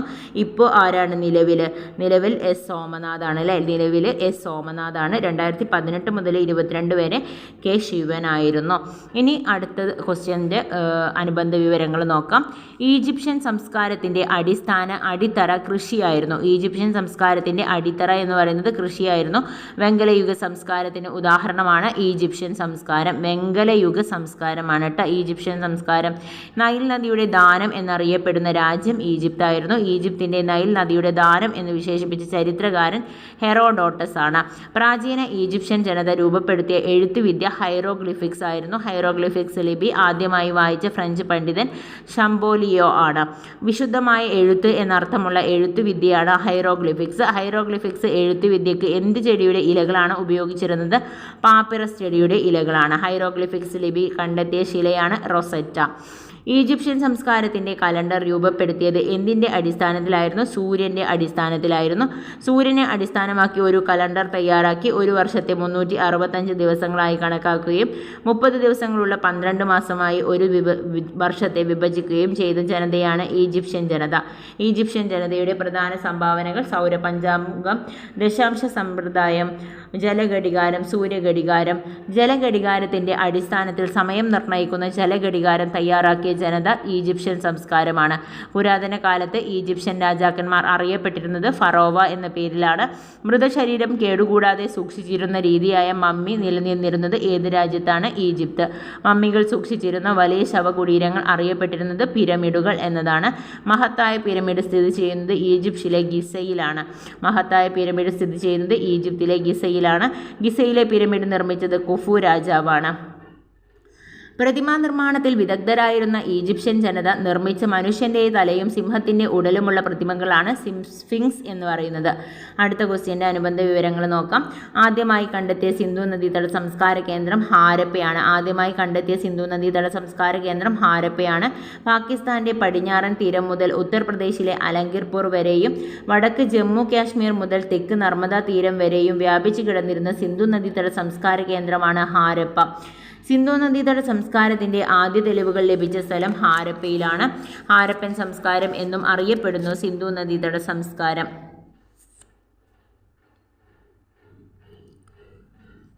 സിന്ധു നദീതട സംസ്കാരം ഹാരപ്പൻ സംസ്കാരം എന്നും അറിയപ്പെടുന്നു. സിന്ധു നദീതട സംസ്കാര കേന്ദ്രമായ മോഹൻജദാരോ സ്ഥിതി ചെയ്യുന്നത് രാജ്യം പാകിസ്ഥാനാണ്. ഹാരപ്പയിലെ ഉത്ഖനനത്തിന് നേതൃത്വം നൽകിയത് ദയാറാം സാഹ്നിയാണ്. ഹാരപ്പൻ സംസ്കാരത്തിൻ്റെ ആദ്യ കാലഘട്ടമായിട്ട് പൊതുവെ അറിയപ്പെടുന്നത് BCE 2700 മുതൽ BCE 1700 വരെയാണ്. സിന്ധു നദീതട സംസ്കാര കേന്ദ്രമായിട്ടുള്ള സുത്ക ജൻഡോർ സ്ഥിതി ചെയ്യുന്ന രാജ്യം പാകിസ്ഥാനാണ്. സിന്ധു നദീതട സംസ്കാര കേന്ദ്രത്തിൽ ഇന്ത്യയിൽ സ്ഥിതി ചെയ്യുന്നവ അലങ്കിർപൂർ, രംഗ്പൂർ, കാലിബംഗൻ, ലോത്തൽ, ധോളാവീര, ബൻവാലി. ഹാരപ്പൻ നഗരങ്ങളിലെ പ്രധാന പ്രത്യേകത ചുട്ട ഇഷ്ടികകളുടെ ഉപയോഗം. സിന്ധു നദീതട സംസ്കാര കേന്ദ്രങ്ങളിൽ നഗരങ്ങൾ 2 ഭാഗങ്ങൾ ഉണ്ടായിരുന്നവ ഹാരപ്പ, മോഹൻജദാരോ, ലോത്തൽ. സിന്ധു നദീതട കേന്ദ്രങ്ങളുടെ പ്രധാന പ്രത്യേകത അഴുക്കുചാൽ സംവിധാനമായിരുന്നു. അഫ്ഗാനിസ്ഥാനിലെ പ്രധാന സിന്ധു നദീതട സംസ്കാര കേന്ദ്രം ഷോട്ടുഗായിയാണ്. ഏത് സിന്ധു നദീതട സംസ്കാര കേന്ദ്രങ്ങളിൽ നിന്നാണ് വലിയ കുളത്തിൻ്റെ അവശിഷ്ടങ്ങൾ കണ്ടെത്തിയത്? മോഹൻജദാരോ. ഏത് സിന്ധു നദീതട സംസ്കാര കേന്ദ്രത്തിൽ നിന്നാണ് ധാന്യപുരയുടെ അവശിഷ്ടങ്ങൾ കണ്ടെത്തിയത്? ഹാരപ്പ. നെൽകൃഷി ചെയ്തിരുന്നതിൻ്റെ തെളിവുകൾ ലഭിച്ച സിന്ധു നദീതട സംസ്കാര കേന്ദ്രമായ രംഗ്പൂറും ലോത്തലും എന്നിവ സ്ഥിതി ചെയ്യുന്നത് ഗുജറാത്തിലാണ്. രംഗ്പൂറും ലോത്തലും സ്ഥിതി ചെയ്യുന്നത് ഗുജറാത്തിലാണ്. നെൽകൃഷി ചെയ്തിരുന്നതിൻ്റെ തെളിവുകൾ ലഭിച്ച സിന്ധു നദീതട സംസ്കാര കേന്ദ്രമായ രംഗ്പൂറും ലോത്തലും സ്ഥിതി ചെയ്യുന്നത്. നിലം ഉഴുതുമറിച്ച് കൃഷി ചെയ്തതിൻ്റെ തെളിവുകൾ ലഭിച്ച സംസ്കാര കേന്ദ്രമായിട്ടുള്ള കാലിബംഗൻ സ്ഥിതി ചെയ്യുന്ന സംസ്ഥാനം രാജസ്ഥാനാണ്. രാജസ്ഥാൻ. ജലസേചനത്തിന് വേണ്ടി കനാലുകൾ നിർമ്മിച്ച സിന്ധു നദീതട സംസ്കാര കേന്ദ്രമാണ് കാലിബംഗൻ സ്ഥിതി ചെയ്യുന്ന നദീതീരം ഗംഗറാണ്. കളിമണ്ണിൽ തീർത്ത കലപ്പയുടെ രൂപങ്ങൾ ലഭിച്ചത് കാലിബംഗനിൽ നിന്നാണ്. മുദ്രകളുടെ നിർമ്മിതി ഏത് ജനതയുടെ മികച്ച കലാവൈഭവത്തിൻ്റെ തെളിവാണ്? ഹാരപ്പ. വെങ്കലത്തിൻ്റെ ഉപയോഗം മൂലം വെങ്കലയുഗ സംസ്കാരം എന്ന് അറിയപ്പെട്ട സിന്ധു നദീതട സംസ്കാര കേന്ദ്രമാണ് ഹാരപ്പ. സിന്ധു നദീതട സംസ്കാര കേന്ദ്രങ്ങളിൽ കടൽ വഴിയുള്ള വാണിജ്യ കേന്ദ്രമായിരുന്നു ലോത്തൽ. സിന്ധു നദീതട നിവാസികൾ വെങ്കലം നിർമ്മാണത്തിനാവശ്യമായിട്ടുള്ള ചെമ്പ് ശേഖരിച്ച ഖനിയാണ്. ചെമ്പ് ഖനി സ്ഥിതി ചെയ്യുന്ന സംസ്ഥാനം രാജസ്ഥാനാണ്. മുത്തുനിർമ്മാണ കേന്ദ്രത്തിൻ്റെ അവശിഷ്ടങ്ങൾ ലഭിച്ച സിന്ധു നദീതട സംസ്കാര കേന്ദ്രം ലോത്തലാണ്. നർത്തകിയുടെ പ്രതിമ ലഭിച്ച സിന്ധു നദീതട സംസ്കാര കേന്ദ്രമാണ് മോഹൻജദാരോ. ഫലഭൂയിഷ്ഠമായിട്ടുള്ള ബന്ധപ്പെട്ട മാതൃദൈവാരാധനയുടെ തെളിവ് ലഭിച്ച സംസ്കാര കേന്ദ്രം ഹാരപ്പയാണ്. മൃഗങ്ങളെയും വൃക്ഷങ്ങളെയും ആരാധിച്ചിരുന്ന സിന്ധു നദീതട സംസ്കാരമാണ് ഹാരപ്പൻ സംസ്കാരം ക്ഷയിച്ചു തുടങ്ങിയ വർഷം BC 1700. ഹാരപ്പൻ സംസ്കാരം തകരാനുള്ള കാരണങ്ങൾ വെള്ളപ്പൊക്കം, പുറമേ നിന്നുള്ള ആക്രമണങ്ങൾ, വനനശീകരണം, കാർഷിക മേഖലയിലെ തകർച്ച, പകർച്ചവ്യാധികൾ. ഇനി അടുത്ത ക്വസ്റ്റ്യൻ്റെ അനുബന്ധ വിവരങ്ങളാണ്. ദേശീയ ജനസംഖ്യ രജിസ്റ്റർ രൂപീകരിച്ച സെൻസസ് നടന്ന വർഷം ഏതാണ്? ലാസ്റ്റ് സെൻസസ് നടന്നത് 2011 അല്ലേ. ഒരു പ്രദേശത്ത് നിശ്ചിത കാലയളവിൽ അധിവസിക്കുന്ന ജനങ്ങളുടെ ആകെ എണ്ണം ജനസംഖ്യയാണ്.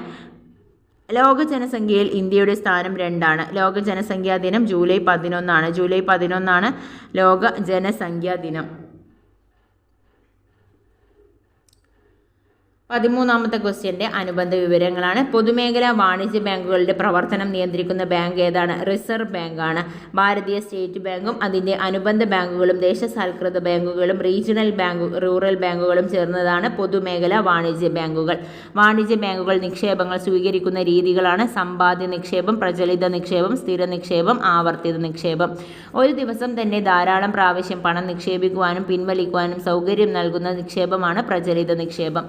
പലിശ ലഭിക്കാതെ നിക്ഷേപം പ്രചലിത നിക്ഷേപമാണ്. വ്യക്തികൾക്കും സ്ഥാപനങ്ങൾക്കും നിശ്ചിത കാലയളവിലേക്ക് പണം ബാങ്കിൽ നിക്ഷേപിക്കാൻ യോജിച്ചതാണ് സ്ഥിര നിക്ഷേപങ്ങൾ. ഒരു നിശ്ചിത തുക വീതം ഒരു പ്രത്യേക കാലയളവിലേക്ക് എല്ലാ മാസം തോറും നിക്ഷേപിക്കുന്നതാണ് ആവർത്തിത നിക്ഷേപം. റിസർവ് ബാങ്കിൻ്റെ ആസ്ഥാനം മുംബൈയാണ്. റിസർവ് ബാങ്ക് നിലവിൽ വരാൻ കാരണമായ കമ്മീഷൻ 1926 ഹിൽട്ടൺ യങ് കമ്മീഷനാണ്. 1934 RBI ആക്ട് പ്രകാരം 1935 ഏപ്രിൽ 1 റിസർവ് ബാങ്ക് പ്രവർത്തനം ആരംഭിച്ചു. 1949 ജനുവരി 1 ബാങ്കിംഗ് റെഗുലേഷൻ ആക്ട് പ്രകാരം RBI ദേശസാൽക്കരിച്ചു. ബാങ്കിംഗ് റെഗുലേഷൻ ആക്ട് പാസ്സാക്കിയത് 1949 റിസർവ് ബാങ്കിൻ്റെ ആദ്യ ഗവർണർ ഓസ്ബോൺ ആർക്കൽ സ്മിത്താണ്. RBI ഗവർണർ ആയിട്ടുള്ള ശേഷം ഇന്ത്യൻ പ്രധാനമന്ത്രിയായ വ്യക്തിയാണ് മൻമോഹൻ സിംഗ്. ഇന്ത്യക്കാരനായ ആദ്യ RBI ഗവർണർ CD ദേശ്മുഖ് ആണ്. RBI സ്റ്റാഫ് കോളേജ് സ്ഥിതി ചെയ്യുന്നത് ചെന്നൈയാണ്. ചെന്നൈയിലാണ്. റിസർവ് ബാങ്ക് ബാങ്കുകളുടെ ബാങ്ക്, വായ്പകളുടെ നിയന്ത്രകൻ, വിദേശ നാണയത്തിൻ്റെ സൂക്ഷിപ്പുകാരൻ. റിസർവ് ബാങ്കിൻ്റെ ചിഹ്നത്തിലുള്ള മൃഗം കടുവയാണ്. റിസർവ് ബാങ്കിൻ്റെ ചിഹ്നത്തിലുള്ള വൃക്ഷം എണ്ണപ്പനയാണ്. നിലവിലെ RBI ഗവർണർ ശക്തികാന്ത ദാസാണ് നിലവിലെ RBI ഗവർണർ. RBIയുടെ 25ാമത് ഗവർണർ ആണ് അദ്ദേഹം. 25ാമതാണ് ശക്തികാന്ത ദാസ്. അടുത്ത ക്വസ്റ്റ്യൻ നദികളെ കുറിച്ചുള്ള ക്വസ്റ്റ്യൻ ആയിരുന്നു. നോക്കാം. ഗോദാവരി, മഹാനദി, നർമ്മദ, കൃഷ്ണ, കാവേരി, താപ്തി എന്നിവയാണ് പ്രധാന ഉപദ്വീപീയ നദികൾ എന്ന് പറയുന്നത്. പ്രധാനപ്പെട്ട ഹിമാലയൻ നദികളാണ് സിന്ധു, ഗംഗ, ബ്രഹ്മപുത്ര. ഇന്ത്യൻ ഉപഭൂഖണ്ഡത്തിലെ ഏറ്റവും വലിയ നദി ഏതാണ്? സിന്ധുവാണ്. സിന്ധുവിൻ്റെ ആകെ നീളം എന്ന് പറയുന്നത് 2880 കിലോമീറ്റർ ആണ്. സിന്ധു നദി ഇന്ത്യയിലൂടെ ഒഴുകുന്ന ദൂരം 709 കിലോമീറ്റർ ആണ്. സിന്ധുവിൻ്റെ പ്രധാന പോഷക നദികൾ ചലം, ചിനാവ്, രവി, സത്ലജ്, ബിയാസ്. പഞ്ചനദികളുടെ നാട് എന്നറിയപ്പെടുന്നത് പഞ്ചാബാണ്. പടിഞ്ഞാറോട്ടൊഴുകുന്ന ഏക ഹിമാലയൻ നദി സിന്ധുവാണ്. ഇന്ത്യൻ ഉപഭൂഖണ്ഡത്തിലെ ഏറ്റവും പടിഞ്ഞാറുള്ള നദി സിന്ധുവാണ്. അറബിക്കടലിൽ പതിക്കുന്ന ഏക ഹിമാലയൻ നദിയാണ് സിന്ധു. പൂർണ്ണമായും ഇന്ത്യയിലൂടെ ഒഴുകുന്ന സിന്ധുവിൻ്റെ പോഷക നദിയാണ് ബിയാസ്. പൂർണ്ണമായും ഇന്ത്യയിലൂടെ ഒഴുകുന്ന സിന്ധുവിൻ്റെ പോഷക നദി ബിയാസ് ആണ്. സിന്ധുവിൻ്റെ ഏറ്റവും ചെറിയ പോഷക നദി കൂടിയാണ് ബിയാസ് എന്ന് പറയുന്നത്. പൂർണ്ണമായും ഇന്ത്യയിലൂടെ ഒഴുകുന്ന നദി കൂടിയാണ്, അതുപോലെ തന്നെ ചെറിയ പോഷക നദി കൂടിയാണ് ബിയാസ് എന്ന് പറയുന്നത്. ചെറിയ കുട്ടിയാണ് ബിയാസ് അല്ലേ. ഇന്ത്യയിലെ ഒഴുകുന്ന സിന്ധു നദിയുടെ ഏറ്റവും നീളം കൂടിയ പോഷക നദി സത്ലജ് ആണ്. ഏറ്റവും കൂടിയ നീളം ഏറ്റവും കൂടുതലുള്ളത് സത്ലജിലാണ്. സിന്ധുവിൻ്റെയും ഏറ്റവും വലിയ പോഷക നദി ചിനാബാണ്. സിന്ധുവിൻ്റെ ഏറ്റവും വലിയ പോഷക നദി ഏതാണ്? ചിനാബാണ്. ഇന്ത്യയിലൂടെ ഒഴുകുന്ന സിന്ധു നദിയുടെ ഏറ്റവും നീളം കൂടിയ പോഷക നദി ചോദിച്ചാൽ അത് സത്ലജ് ആണ്. ലാഹോറിൻ്റെ നദി എന്നറിയപ്പെടുന്നത് രവിയാണ്. ലാഹോറിൻ്റെ നദി എന്നറിയപ്പെടുന്നത് ഏതാണ്? രവിയാണ്. ഉറി പവർ പ്രോജക്റ്റ് സ്ഥിതി ചെയ്യുന്നത് ജലം നദിയിലാണ്. ഉറി പവർ പ്രോജക്റ്റ് സ്ഥിതി ചെയ്യുന്നത് ജലം നദിയിലാണ് ഉറി പവർ പ്രോജക്റ്റ് സ്ഥിതി ചെയ്യുന്നത്. ഇന്ത്യയുടെ ദേശീയ നദി ഗംഗയാണ്. ഗംഗാ നദിയെ ഇന്ത്യയുടെ ദേശീയ നദിയായി പ്രഖ്യാപിച്ചത് 2008 നവംബർ 4-നാണ്. സിന്ധു നദീജല കരാർ ഒപ്പുവെച്ചത് 1960 സെപ്റ്റംബർ 19 കറാച്ചിയിൽ വെച്ചിട്ടാണ്. 1960 സെപ്റ്റംബർ 19. സിന്ധു നദീജല കരാറിൽ ഒപ്പുവെച്ച രാജ്യങ്ങൾ ഇന്ത്യ, പാകിസ്ഥാൻ. സിന്ധു നദീജല കരാറിൽ ഒപ്പുവെച്ച വ്യക്തികളാണ് ജവഹർലാൽ നെഹ്റു, മുൻ ഇന്ത്യൻ പ്രധാനമന്ത്രിയും മുഹമ്മദ് അയ്യൂബ് ഖാൻ, മുൻ പാകിസ്ഥാൻ പ്രസിഡന്റുമാണ്. സിന്ധു നദീജല കരാറിന് മധ്യസ്ഥത വഹിച്ചത് ലോക ബാങ്കാണ്. ഗംഗയുടെ ഉത്ഭവസ്ഥാനം ഹിമാലയത്തിലെ ഗംഗോത്രി, ഹിമപാടത്തിലെ ഗായ്മുഖ് ഗുഹയിൽ നിന്നാണ് ഗംഗയുടെ ഉത്ഭവം എന്ന് പറയുന്നത്. ഹിമാലയത്തിലെ ഗംഗോത്രി, ഹിമപാടത്തിലെ ഗായ്മുഖ് ഗുഹയിൽ നിന്നാണ്. ഇന്ത്യയിൽ ഏറ്റവും വലിയ നദി ഗംഗയാണ്. ഗംഗയുടെ ഏറ്റവും വലിയ പോഷക നദി യമുനയാണ്. ഇന്ത്യയിൽ ഏറ്റവും കൂടുതൽ പോഷക നദികൾ ഉള്ള നദിയാണ് ഗംഗ. ഗംഗാ നദി ഏറ്റവും കൂടുതൽ ദൂരം ഒഴുകുന്ന സംസ്ഥാനം ഉത്തർപ്രദേശാണ്. ഗംഗാ നദി ഏറ്റവും കൂടുതൽ ഒഴുകുന്ന സംസ്ഥാനം ഉത്തർപ്രദേശ്. ഗംഗയുടെ പോഷക നദികൾ യമുന, അളകനന്ദ, കോസി, സോണ, ഗോമതി, ദാമോദർ. സരസ്വതി, ഗംഗ, യമുന ഇവ മൂന്നും കൂടി ചേരുന്നിടം അറിയപ്പെടുന്നത് ത്രിവേണി സംഗമമാണ്. ഗംഗ, സരസ്വതി, യമുന ഇവ മൂന്നും ചേരുന്നത് ത്രിവേണി സംഗമം. ഗംഗയും യമുനയും കൂടിച്ചേരുന്നത് എവിടെ വെച്ചാണ്? അലഹബാദിൽ വെച്ചിട്ടാണ്, പ്രയാഗ്രാജിൽ വെച്ചിട്ടാണ് ഗംഗയും യമുനയും കൂടിച്ചേരുന്നത്. യമുനയുടെ ഉത്ഭവസ്ഥാനം യമുനേത്രി, ഉത്തരാഖണ്ഡ്. യമുനയുടെ നീളം 1376 കിലോമീറ്റർ ആണ്. യമുനയുടെ പോഷക നദികൾ ചമ്പൽ, ബേത്വ, കെൻ, ടോൺസ്. ഇത്രയുമാണ് യമുനയുടെ പോഷക നദികൾ. ചമ്പൽ, ബേത്വ, കെൻ, ടോൺസ്. ബ്രഹ്മപുത്രയുടെ ഉത്ഭവം ചമയുങ്തും ഹിമാനിയാണ്. ബ്രഹ്മപുത്രയുടെ ആകെ നീളം 2900 കിലോമീറ്റർ ആണ്.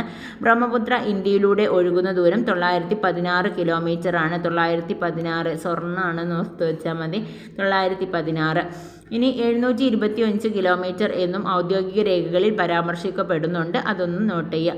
ഇന്ത്യയിലെ ഏറ്റവും ആഴം കൂടിയ നദി ഏതാണ്? ബ്രഹ്മപുത്രയാണ്. ഹിമാലയൻ നദികളിൽ മലിനീകരണം ഏറ്റവും കുറഞ്ഞ നദിയാണ് ബ്രഹ്മപുത്ര.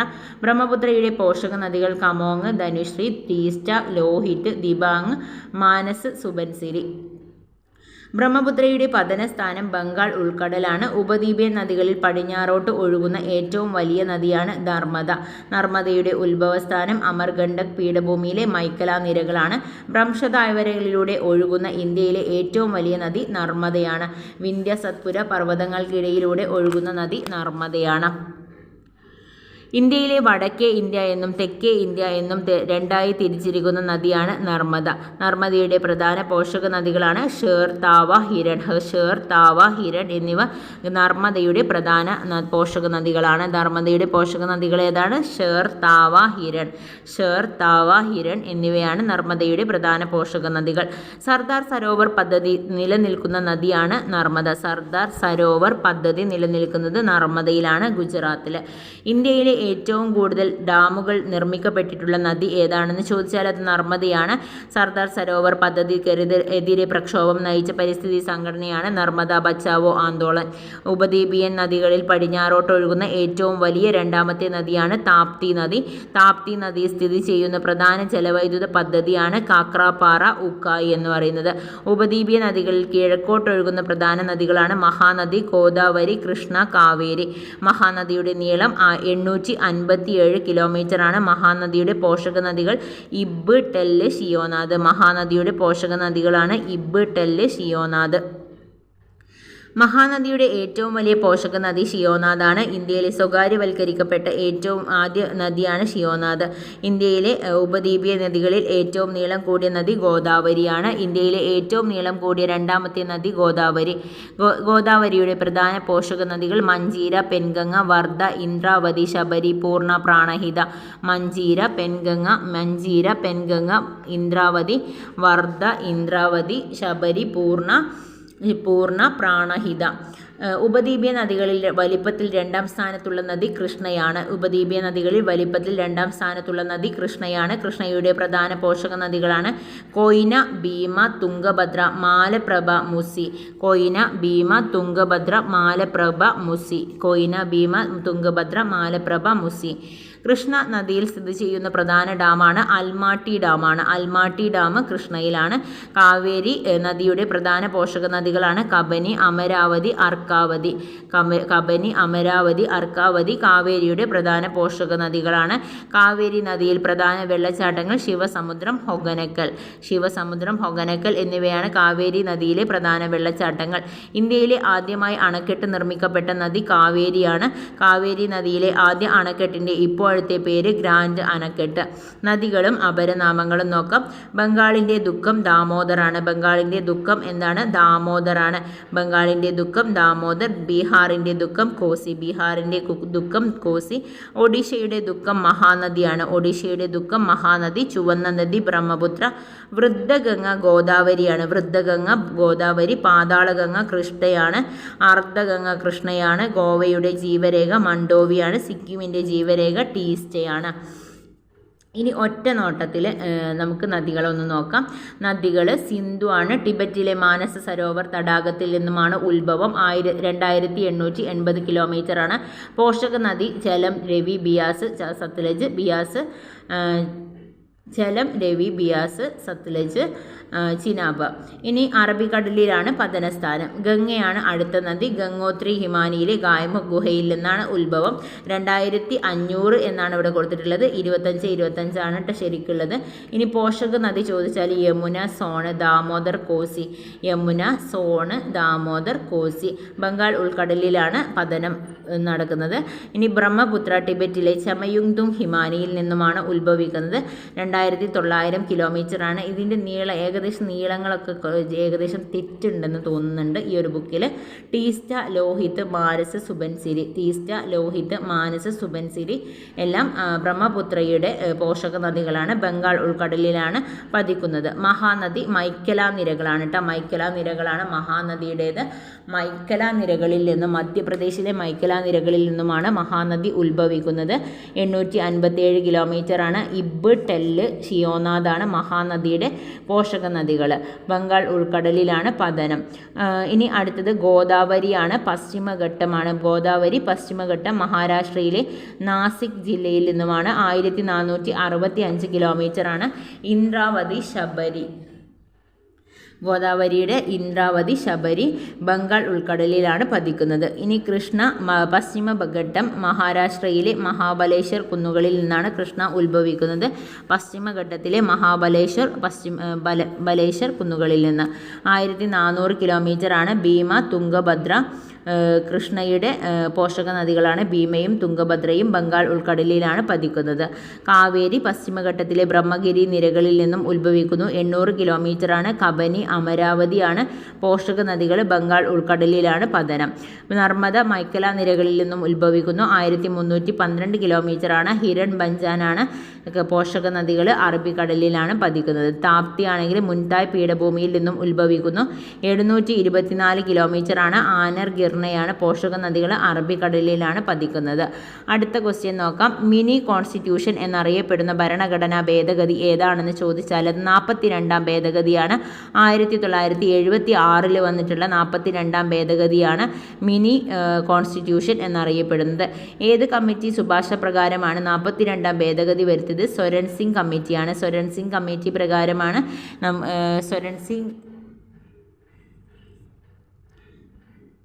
സ്വരൺ സിംഗ് കമ്മിറ്റി പ്രകാരമാണ് 42ാം ഭേദഗതി വരുത്തിയത്. ഏത് പ്രധാനമന്ത്രിയുടെ കാലത്താണ് 42ാം ഭേദഗതി പാസ്സാക്കിയത്? ഇന്ദിരാഗാന്ധിയുടെ കാലത്താണ്. ഇന്ത്യൻ ഭരണഘടനയുടെ ആമുഖം ഒരേ ഒരു തവണ ഭേദഗതി ചെയ്തത് 42ാം ഭേദഗതിയിലാണ്. 42ാം ഭേദഗതി 1976 നടന്നിട്ടുള്ളത്. ഇന്ത്യൻ ഭരണഘടനയുടെ ആമുഖം ഒരേ ഒരു തവണ ഭേദഗതി ചെയ്തു. ഭരണഘടന ആമുഖത്തിൽ സോഷ്യലിസ്റ്റ്, സെക്യുലാർ, ഇൻ്റഗ്രിറ്റി എന്നീ വാക്കുകൾ കൂട്ടിച്ചേർത്ത ഭേദഗതിയാണ് 42ാം ഭേദഗതി. മൗലിക കടമകൾ ഇന്ത്യൻ ഭരണഘടനയിൽ കൂട്ടിച്ചേർത്ത ഭേദഗതിയാണ് 42ാം ഭേദഗതി. മൗലിക കടമകൾ കൂട്ടിച്ചേർത്തു, ആമുഖത്തിൽ മാറ്റം വരുത്തിയില്ലേ? മൗലിക കടമകൾ കൂട്ടിച്ചേർത്തിട്ടുള്ള ഭേദഗതിയാണ്. അതുപോലെ ആമുഖത്തിൽ മാറ്റം വരുത്തി. മൗലിക കടമകൾ ഉൾക്കൊള്ളുന്ന ഇന്ത്യൻ ഭരണഘടനയിലെ ഭാഗം ഏതാണ്? 4A ആണ് കേട്ടോ. മൗലിക കടമകൾ ഉൾപ്പെടുന്നത് ഏതാണ്? 4A ആണ്. മൗലിക കടമകൾ 4Aയിലാണ്. മൗലിക കടമകൾ ഉൾക്കൊള്ളുന്ന ഇന്ത്യൻ ഭരണഘടനയുടെ ആർട്ടിക്കിളാണ് ആർട്ടിക്കിൾ 51A ആണ് കേട്ടോ. മൗലിക കടമകൾ ഉൾക്കൊള്ളുന്ന ഇന്ത്യൻ ഭരണഘടനയുടെ ആർട്ടിക്കിളാണ് ആർട്ടിക്കിൾ 51A ആണ്. സമാധാനം പൂർണ്ണമായ ചുറ്റുപാട് ഉറപ്പുവരുത്തുവാനും നിലനിർത്തുവാനുമായി ഓരോ സമൂഹ സംഘവും സംഘങ്ങളുടെ മേൽ ഏർപ്പെടുത്തുന്ന സമ്മർദ്ദങ്ങളും ഇടപെടലുകളുമാണ് സാമൂഹ്യ നിയന്ത്രണം എന്ന് പറയുന്നത്. സാമൂഹ്യ നിയന്ത്രണം നടത്തുന്ന സാമൂഹ്യ സ്ഥാപനങ്ങളാണ്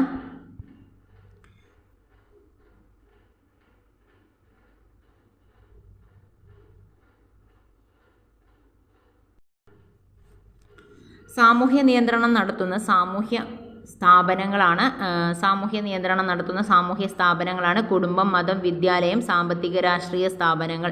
സാമൂഹ്യ നിയന്ത്രണം നടത്തുന്ന ഔപചാരിക സ്ഥാപനങ്ങളാണ് പോലീസ്, കോടതി, ജയിൽ, പട്ടാളം.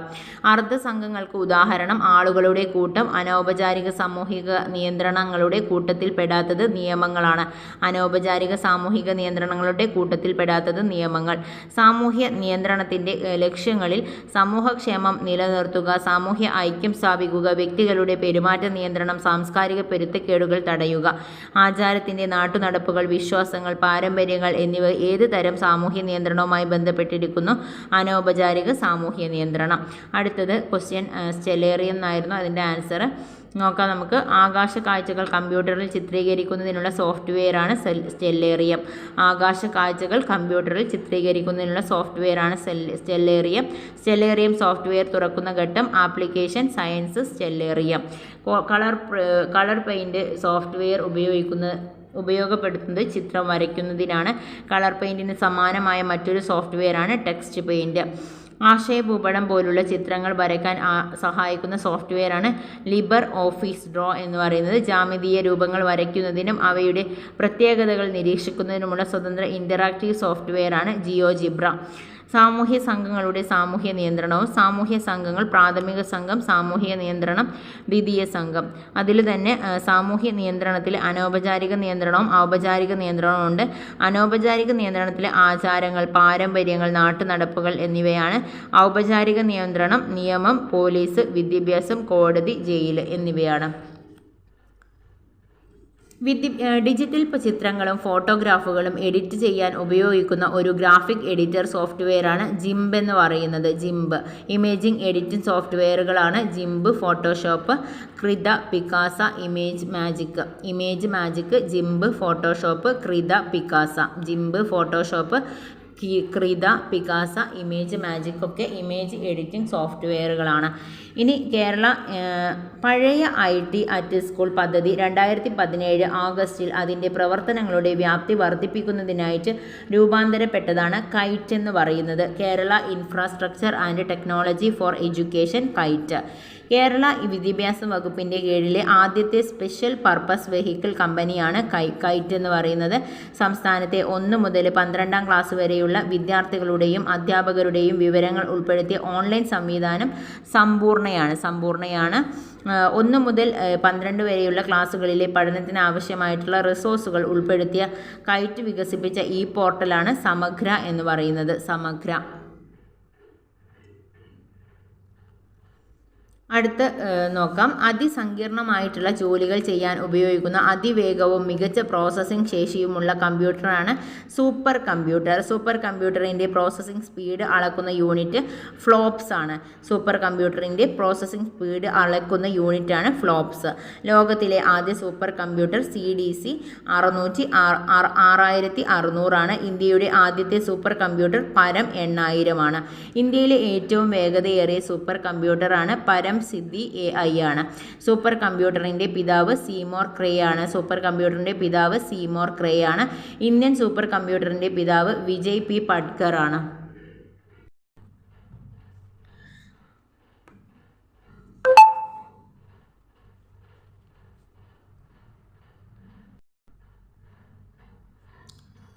ഇന്ത്യയിലെ ഏറ്റവും വേഗതയേറിയ സൂപ്പർ കമ്പ്യൂട്ടറാണ് പരം സിദ്ധി AI. അടുത്ത ക്വസ്റ്റ്യൻ കൂളോം എന്നുള്ളതാണ്. യൂണിറ്റുകളാണ്. അപ്പം നമുക്ക് യൂണിറ്റുകൾ നോക്കാം. നീളം മീറ്ററാണ്. ഭാരം കിലോഗ്രാം ആണ്. സമയം സെക്കൻഡാണ്. ഊർജം ജൂള്. താപം ജൂളാണ്. പ്രവൃത്തി ജൂളാണ്. Power watt. ജൂൾ പെർ സെക്കൻഡാണ് വാട്ട്. പ്രതിരോധം ഓമാണ്. താപനില കെൽവിൻ ഡിഗ്രി സെൽഷ്യസ് ഫാരൻഹീറ്റ്. മർദ്ദം പാസ്കലാണ്. സാന്ദ്രത കിലോഗ്രാം പെർ മീറ്റർ ക്യൂബ് ആണ്. ആക്കം കിലോഗ്രാം മീറ്റർ പെർ സെക്കൻഡ് ആണ്. ബലം ന്യൂട്ടൺ ആണ്. വേഗത മീറ്റർ പെർ സെക്കൻഡ് ആണ്. കാന്തിക മണ്ഡലത്തിൻ്റെ ശക്തി ടെസ്ല. റേഡിയോ ആക്ടിവിറ്റി ബെക്കോറലാണ്. Inductance henry. Capacitance farad. Luminous intensity candela. ലെൻസിൻ്റെ പവർ ഡയോപ്റ്റർ. പദാർത്ഥത്തിൻ്റെ അളവ് മോളാണ്. വൈദ്യുത പ്രവാഹം ആംബിയർ ആണ്. വൈദ്യുത ചാർജ് കൂളംബ്. പൊട്ടൻഷ്യൽ വ്യത്യാസം വോൾട്ട്. ഒരു വസ്തു ഒരു സ്ഥാനത്ത് നിന്നും മറ്റൊരു സ്ഥാനത്തേക്ക് ഏത് പാതയിലൂടെ സഞ്ചരിച്ചാലും ആദ്യ സ്ഥാനവും അന്ത്യസ്ഥാനവും തമ്മിലുള്ള നേർരേഖാ ദൂരമാണ് സ്ഥാനാന്തരം എന്ന് പറയുന്നത്. യൂണിറ്റ് സമയത്തിൽ ഒരു വസ്തുവിന് ഒരു പ്രത്യേക ദിശയിൽ ഉണ്ടായിരിക്കുന്ന സ്ഥാനാന്തരമാണ് പ്രവേഗം സ്ഥാനാന്തരം ബൈ സമയമാണ്. യൂണിറ്റ് സമയത്തിൽ ഒരു വസ്തുവിന് ഒരു പ്രത്യേക ദിശയിൽ ഉണ്ടായിരിക്കേണ്ട സ്ഥാനാന്തരമാണ് പ്രവേഗം എന്ന് പറയുന്നത്. ഒരു പ്രവേഗ സമയ ഗ്രാഫിൽ നിശ്ചിത സമയ ഇടവേളകളിൽ വസ്തുവിനുണ്ടാകുന്ന സ്ഥാനാന്തരം ഗ്രാഫിന് ചുവടെയുള്ള ഭാഗത്തിൻ്റെ പരപ്പളവിന് തുല്യമാണ്. സ്ഥാനസമയ ബന്ധം കാണിക്കുന്ന ചലന സമവാക്യമാണ് രണ്ടാം ചലന സമവാക്യം. സ്ഥാനപ്രവേഗ ബന്ധത്തെ കാണിക്കുന്ന ചലന സമവാക്യമാണ് മൂന്നാം ചലന സമവാക്യം. സ്ഥാനസമയ ബന്ധം കാണിക്കുന്ന സമവാക്യം രണ്ടാം ചലന സമവാക്യമാണ്. സ്ഥാനപ്രവേഗ ബന്ധത്തെ കാണിക്കുന്നതാണെന്നുണ്ടെങ്കിൽ അത് മൂന്നാം ചലന സമവാക്യമാണ്. സമചലനത്തിൽ ചലിക്കുന്ന വസ്തുക്കളുടെ സ്ഥാനസമയ ഗ്രാഫ് നേർരേഖയിലായിരിക്കും. ഒന്നാം ചലന സമവാക്യം v u + at ആണ്. ഒന്നാം ചലന സമവാക്യം. രണ്ടാം ചലന സമവാക്യം ut + ½ at² ആണ്. ut + ½ at² ആണ് രണ്ടാം ചലന സമവാക്യം. അപ്പം രണ്ടാം ചലന സമവാക്യം എന്താണ്? സ്ഥാനപ്രവേഗ ബന്ധത്തെ കാണിക്കുന്നതാണ്. സ്ഥാനസമയ ബന്ധത്തെ കാണിക്കുന്നത് രണ്ടാം ചലന സമവാക്യമാണ്. മൂന്നാം ചലന സമവാക്യം സ്ഥാനപ്രവേഗ ബന്ധത്തെയാണ് കാണിക്കുന്നത്. മൂന്നാം ചലന സമവാക്യം -v² = u² + 2as ആണ്. ഇനി അടുത്ത ക്വസ്റ്റ്യൻ നോക്കാം. ഭൂമിയുടെ ഗോളാകൃതി ആദ്യമായി നേരിൽ കണ്ട വ്യക്തി ആരാണ്? അത് യൂറി ഗഗാറിൻ ആണ്. യൂറി ഗഗാറിൻ്റെ ജന്മരാജ്യം Soviet Union, Russia. Yuri Gagarin ബഹിരാകാശത്ത് എത്തിയ വർഷം 1961 ഏപ്രിൽ 12. ഇന്ത്യയുടെ ആദ്യത്തെ ബഹിരാകാശ ടെലിസ്കോപ്പ് ആസ്ട്രോസാറ്റ് ആണ്. ബഹിരാകാശ ടെലിസ്കോപ്പ് ആസ്ട്രോസാറ്റ്. ആദ്യത്തെ കൃത്രിമ ഉപഗ്രഹം സ്പുട്നിക് 1 ആണ്. സ്പുട്നിക് 1 വിക്ഷേപിച്ച വർഷം 1951. 1957 ഒക്ടോബർ 4. സ്പുട്നിക് 1 വിക്ഷേപിച്ച രാജ്യം സോവിയറ്റ് യൂണിയനാണ്. അന്താരാഷ്ട്ര തലത്തിൽ ബഹിരാകാശ വാരമായി ആചരിക്കുന്നത് ഒക്ടോബർ 4 മുതൽ 10 വരെയാണ്. അന്താരാഷ്ട്ര ബഹിരാകാശ സമാധാന ഉടമ്പടി നടന്നത് 1959 ഒക്ടോബർ 10-നാണ്. ഇന്ത്യയുടെ ആദ്യത്തെ കൃത്രിമ ഉപഗ്രഹം ആര്യഭട്ടയാണ്. ഇന്ത്യയുടെ ആദ്യ കൃത്രിമ ഉപഗ്രഹമായ ആര്യഭട്ട വിക്ഷേപിച്ച വർഷം 1975. ആദ്യമായി ബഹിരാകാശത്ത് എത്തിയ ജീവിയാണ് ലൈക്ക നായ. ആദ്യമായി ബഹിരാകാശത്ത് ഒരു ജീവി എത്തിയ വർഷം 1957. ബഹിരാകാശ യാത്ര നടത്തിയ ആദ്യ ഇന്ത്യക്കാരനാണ് രാകേഷ് ശർമ്മ. രാകേഷ് ശർമ്മ ബഹിരാകാശ യാത്ര നടത്തിയ വർഷം 1984-ലാണ്. 1984-ലാണ് രാകേഷ് ശർമ്മ ബഹിരാകാശ യാത്ര നടത്തിയിട്ടുള്ളത്. ബഹിരാകാശ സഞ്ചാരം നടത്തിയ ആദ്യ ഇന്ത്യൻ വനിതയാണ് കൽപ്പന ചൗള. അമേരിക്കയുടെ കൊളംബിയ സ്പേസ് ഷട്ടിലിൽ പൊട്ടിത്തെറിച്ച് അന്തരിച്ച ഇന്ത്യൻ വംശജയായ ബഹിരാകാശ സഞ്ചാരി കൽപ്പന ചൗളയാണ്. ബഹിരാകാശത്ത് ഏറ്റവും കൂടുതൽ സമയം ചെലവഴിച്ച ഇന്ത്യൻ വംശജ സുനിത വില്യംസ് ആണ്. മനുഷ്യൻ കാലുകുത്തിയ ആദ്യ അന്യ ആകാശഗോളമാണ് ചന്ദ്രൻ. ചന്ദ്രദിനം എന്നാണ് ജൂലൈ 21. രാജ്യങ്ങൾ ബഹിരാകാശ ഏജൻസികൾ: India ISRO, USA NASA, Europe ESA, Japan JAXA, Russia RSA, China CNSA. അടുത്ത ക്വസ്റ്റ്യന്, ഒരു വസ്തു ദ്രവത്തിൽ ഭാഗികമായോ പൂർണ്ണമായോ മുങ്ങിയിരിക്കുമ്പോൾ ആ ദ്രവം മുകളിലേക്ക് പ്രയോഗിക്കുന്ന ബലമാണ് പ്രപ്ലവക്ഷമ ബലം എന്ന് പറയുന്നത്. ജലത്തിൻ്റെ സാന്ദ്രത 1000 kg/m3 ആണ്. മണ്ണെണ്ണ 810 kg/m3 ആണ്. സമുദ്രജലം 1027 kg/m3 ആണ്. ഇനി യൂണിറ്റ് വ്യാപ്തത്തിലുള്ള പദാർത്ഥത്തിൻ്റെ പിണ്ഡമാണ് സാന്ദ്രത എന്ന് പറയുന്നത്. സാന്ദ്രത = പിണ്ഡം ബൈ വ്യാപ്തമാണ്. പിണ്ഡം ബൈ വ്യാപ്തമാണ് സാന്ദ്രത. ഐസ് ജലത്തിൽ പൊങ്ങിക്കിടക്കാൻ കാരണം ഐസിന് ജലത്തേക്കാൾ സാന്ദ്രത കുറവാണ്. നദിയിൽ നിന്നും കടലിലേക്ക് പ്രവേശിക്കുമ്പോൾ കപ്പൽ അല്പം ഉയരുന്നതിനുള്ള കാരണം എന്താണെന്നാണ്. സമുദ്രജലത്തിൽ നദീജലത്തെ അപേക്ഷിച്ച് സാന്ദ്രത കൂടുതലാണ്. മണ്ണെണ്ണയും ജലവും ഒരു പാത്രത്തിലെടുത്താൽ മണ്ണെണ്ണ ജലത്തിന് മുകളിൽ പൊങ്ങിക്കിടക്കുന്നത് കാണാം. മണ്ണെണ്ണയ്ക്ക് ജലത്തേക്കാൾ സാന്ദ്രത കുറവാണ്. ഖരം, ദ്രാവകം, വാതകം എന്നിവയെ അപേക്ഷിച്ച് വാതകങ്ങൾക്ക് സാന്ദ്രത കുറവാണ്. പെട്രോൾ ജലത്തിൽ മുകളിൽ പരക്കുന്നതിന് കാരണം പെട്രോളിന് ജലത്തേക്കാൾ സാന്ദ്രത കുറവായതുകൊണ്ടാണ്. ഇരുമ്പാണി ജലത്തിൽ താണു പോകുന്നു, എന്നാൽ മെർക്കുറിയിൽ പൊങ്ങിക്കിടക്കുന്നു. ഇതിൻ്റെ കാരണം ഇരുമ്പിൻ്റെ സാന്ദ്രത മെർക്കുറിയേക്കാൾ കുറവും ജലത്തേക്കാൾ കൂടുതലുമാണ്. ഐസ് ആൽക്കഹോളിൽ താണു പോകുന്നതിന് കാരണം ഐസിൻ്റെ സാന്ദ്രത ആൽക്കഹോളിനേക്കാൾ കൂടുതലാണ്. സഞ്ചരിക്കാൻ മാധ്യമം ആവശ്യമായ തരംഗചലനങ്ങൾ ഏതെല്ലാം? ശബ്ദതരംഗം, ജലോപരിതലത്തിൽ രൂപം കൊള്ളുന്ന ചലനം. അപ്പോൾ സഞ്ചരിക്കാൻ മാധ്യമം ആവശ്യമുള്ള തരംഗചലനങ്ങൾ ഏതൊക്കെയാണ്? ശബ്ദതരംഗവും ജലോപരിതലത്തിൽ രൂപം കൊള്ളുന്ന ചലനവുമാണ്. മാധ്യമത്തിൻ്റെ കണിക ഒരു കമ്പനം പൂർത്തീകരിച്ച് സമയം കൊണ്ട് തരംഗം സഞ്ചരിക്കുവാനുള്ള ദൂരമാണ് തരംഗദൈർഘ്യം എന്ന് പറയുന്നത്. മാധ്യമത്തിലെ കണിക ഒരു കമ്പനം പൂർത്തീകരിച്ച് സമയം കൊണ്ട് തരംഗം സഞ്ചരിക്കുന്ന ദൂരമാണ് തരംഗദൈർഘ്യം. ശബ്ദത്തിൻ്റെ സാധാരണ അന്തരീക്ഷ താപനിലയിൽ വായുവിൻ്റെ വേഗത 340 m/s ആണ്. ഒരു സെക്കൻഡിൽ ഉണ്ടാകുന്ന കമ്പനങ്ങളുടെ എണ്ണമാണ് ആവൃത്തി. ആ ശബ്ദമുണ്ടാക്കാൻ കാരണം വസ്തുക്കളുടെ കമ്പനമാണ്.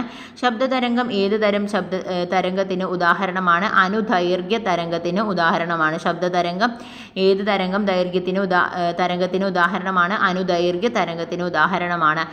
ശബ്ദത്തിൻ്റെ 3 സവിശേഷതകളാണ് ഉച്ചത, സ്ഥായി, ഗുണം എന്നിവ. ശ്രവണബോധം ഉളവാക്കാൻ ഊർജ്ജരൂപമാണ് ശബ്ദം പുറപ്പെടുവിക്കുന്ന വസ്തുക്കളാണ് ശബ്ദസ്രോതസ്സുകൾ. ആവൃത്തിയുടെ യൂണിറ്റ് ഹെർട്സ് ആണ്. സിമ്പിൾ പെൻഡുലം ഒരു സെക്കൻഡിൽ ചെയ്യുന്ന ദോലനങ്ങളുടെ എണ്ണമാണ് അതിൻ്റെ ആവൃത്തി. പെൻഡുലത്തിൻ്റെ നീളം കൂടുമ്പോൾ ആവൃത്തി കുറയുന്നു. ഒരു വസ്തുവിൻ്റെ സ്വതന്ത്രമായി കമ്പനം ചെയ്യിപ്പിച്ചാൽ അത് അതിൻ്റേതായ ഒരു പ്രത്യേക ആവൃത്തിയിലായിരിക്കും കമ്പനം ചെയ്യുന്നത്. ഈ ആവൃത്തിയാണ് അതിൻ്റെ സ്വാഭാവിക ആവൃത്തി. കേൾക്കുന്ന ശബ്ദത്തിൻ്റെ കൂർമ്മതയാണ് സ്ഥായി എന്ന് പറയുന്നത്. സ്ഥായി കൂടിയ ശബ്ദമാണ് സ്ത്രീ ശബ്ദം. സ്ഥായി കുറഞ്ഞ ശബ്ദം പുരുഷ ശബ്ദമാണ്. ശബ്ദം ഒരാളിൽ ഉണ്ടാകുന്ന കേൾവി അനുഭവത്തിൻ്റെ അളവാണ് ഉച്ചത. ശബ്ദത്തിൻ്റെ ഉച്ചതയുടെ യൂണിറ്റാണ് ഡെസിബൽ. ശബ്ദത്തിൻ്റെ ഉച്ചത അളക്കാൻ ഉപയോഗിക്കുന്ന ഉപകരണമാണ് ഡെസിബൽ മീറ്റർ. ശബ്ദത്തിന് സഞ്ചരിക്കാൻ മാധ്യമം ആവശ്യമാണ്. അടുത്ത ക്വസ്റ്റ്യൻ്റേത് നോക്കാം. ഒന്നിലധികം സെല്ലുകൾ ഉചിതമായ രീതിയിൽ ബന്ധിപ്പിച്ചാൽ അത് ഒരു ബാറ്ററി ആകും. സെല്ലുകളെ 2 രീതിയിൽ ബന്ധിപ്പിക്കാൻ അവയാണ് ശ്രേണി രീതിയും സമാന്തര രീതിയും. ഒരു സെല്ലിൽ പോസിറ്റീവിനെ രണ്ടാമത്തേതിൻ്റെ നെഗറ്റീവിലേക്ക് എന്ന ക്രമത്തിൽ സെല്ലുകളെ ഒന്നിനൊന്ന് തുടർച്ചയായി ബന്ധിപ്പിക്കുന്ന രീതിയാണ് ശ്രേണി രീതിയിൽ വരുന്നത്. ശ്രേണി രീതിയുടെ സവിശേഷതകൾ: ആകെ EMF സർക്യൂട്ടിലെ സെല്ലുകളുടെ EMFൻ്റെ തുകയ്ക്ക് തുല്യമായിരിക്കും. ആകെ EMF സർക്യൂട്ടിലെ സെല്ലുകളുടെ EMFൻ്റെ തുകയ്ക്ക് തുല്യമായിരിക്കും. ഓരോ സെല്ലിലൂടെയും കടന്നുപോകുന്ന കറന്റ്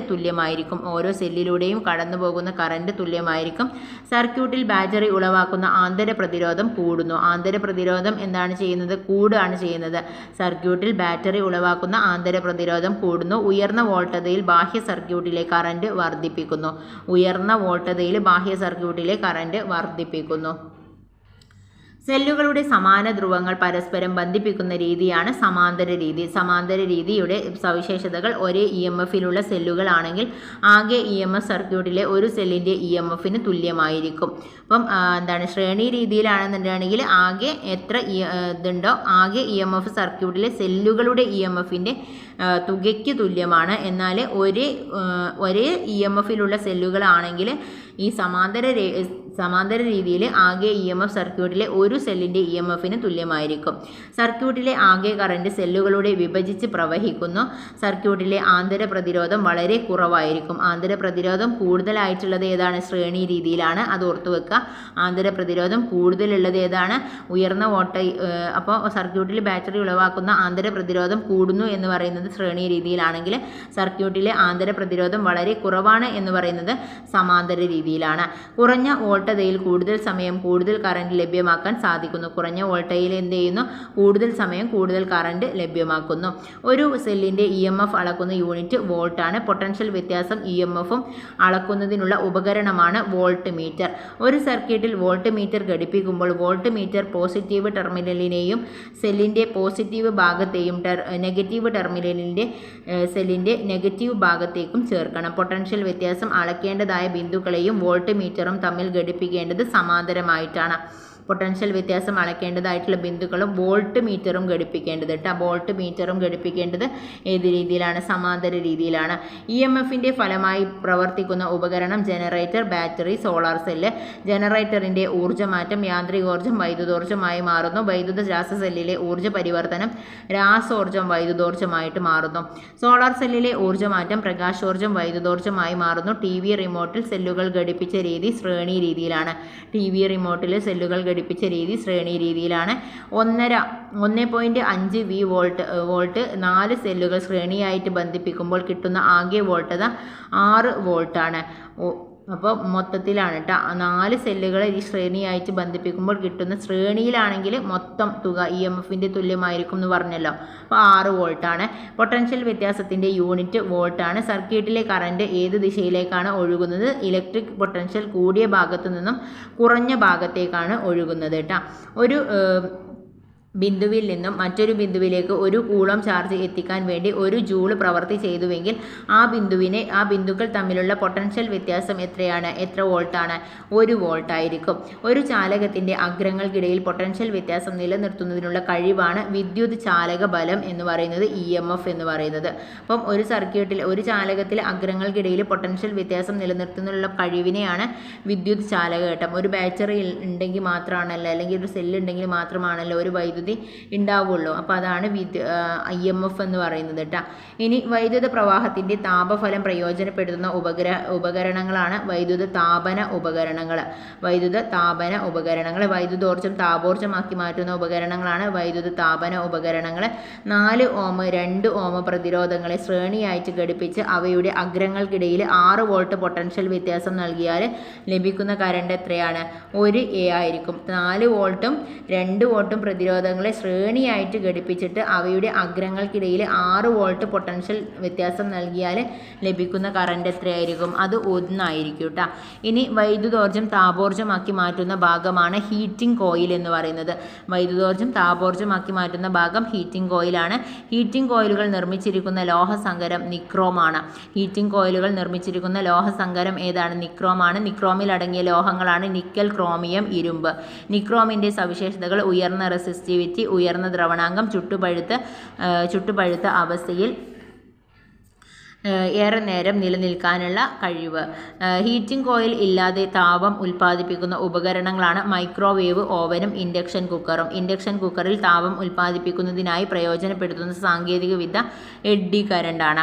വൈദ്യുതിയുടെ താപഫലം, കാന്തികഫലം എന്നിവ ഉപയോഗപ്പെടുത്തുന്ന ഉപകരണമാണ് MCB. MCBയുടെ പൂർണ്ണരൂപം മിനിയേച്ചർ സർക്യൂട്ട് ബ്രേക്കർ. സർക്യൂട്ട് ബ്രേക്കറിൻ്റെ ഉദാഹരണങ്ങളാണ് MCB, ELCB, RCCB. ELCBയുടെ പൂർണ്ണരൂപം എന്ത്? എർത്ത് ലീക്കേജ് സർക്യൂട്ട് ബ്രേക്കറാണ്. RCCBയുടെ പൂർണ്ണരൂപം എന്ത്? Residual current circuit breaker. നിലവിൽ കൂടുതലായിട്ട് ഉപയോഗിച്ച് വരുന്ന ഗാർഹിക വൈദ്യുത വിതരണ സുരക്ഷിതത്വ സർക്യൂട്ട് ബ്രേക്കർ ഏത്? RCCB ആണ്. അടുത്ത ക്വസ്റ്റ്യൻ്റെ അനുബന്ധ വിവരം നോക്കാം. 2022 ജൂണിൽ DRDOയും സൈന്യവും ചേർന്ന് വിജയകരമായി പരീക്ഷിച്ച മിസൈലാണ് ലേസർ ഗൈഡഡ് ATGM. 2022 ഏപ്രിലിൽ ഒഡീഷയിലെ ബാലാസോറിലുള്ള ഇൻ്റഗ്രേറ്റഡ് ടെസ്റ്റ് റേഞ്ചിൽ നിന്നും വിജയകരമായി പരീക്ഷിച്ച ഇന്ത്യയുടെ മിസൈൽ സംവിധാനം സോളിഡ് ഫ്യൂവൽ ഡിറ്റക്റ്റഡ് റാംജെറ്റ് ആണ്. ഇന്ത്യയിലെ ആദ്യ അൺമാൻഡ് ടാങ്കാണ് മുൻട്രയാണ് ഇന്ത്യയിലെ ആദ്യ അൺമാൻഡ് ടാങ്ക്. ശത്രു രാജ്യത്തിൻ്റെ റഡാർ ലൊക്കേഷനുകൾ കണ്ടുപിടിക്കുന്നതിനു വേണ്ടി DRDO തദ്ദേശീയമായി വികസിപ്പിച്ച സംവിധാനം WLR സ്വാതിയാണ്. 2022 ഏപ്രിലിൽ കൊച്ചിയിൽ നിന്നും 14 രാജ്യങ്ങളിലെ പര്യടനത്തിനായി പുറപ്പെട്ട ഇന്ത്യൻ നാവികസേനാ കപ്പലാണ് INS തരംഗിണി. 2022 സെപ്റ്റംബർ 2 പ്രധാനമന്ത്രി നരേന്ദ്രമോദി കമ്മീഷൻ ചെയ്ത വിമാന വാഹിനി കപ്പലാണ് INS വിക്രാന്ത്. ഇന്ത്യൻ നേവിയുടെ ആദ്യത്തെ തദ്ദേശ നിർമ്മിത വിമാന കമ്പനി വാഹിനി കപ്പലാണ് INS വിക്രാന്ത്.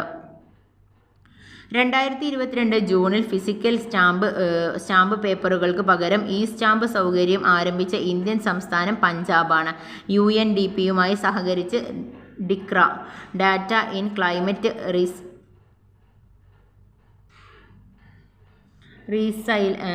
ക്ലൈമറ്റ് റീസൈലൻ്റ് അഗ്രികൾച്ചർ നടപ്പിലാക്കിയ സംസ്ഥാനം തെലുങ്കാന. ഡ്രോൺ പോളിസി അംഗീകരിക്കുന്ന ആദ്യ ഇന്ത്യൻ സംസ്ഥാനം ഹിമാചൽ പ്രദേശാണ്. 2021 നവംബറിൽ പായലിൽ നിന്നും ജൈവ ഡീസൽ വികസിപ്പിച്ചു. ജൈവ ഡീസൽ വികസിപ്പിച്ചു വിതരണം ചെയ്ത സംസ്ഥാനം ഝാർഖണ്ഡ്.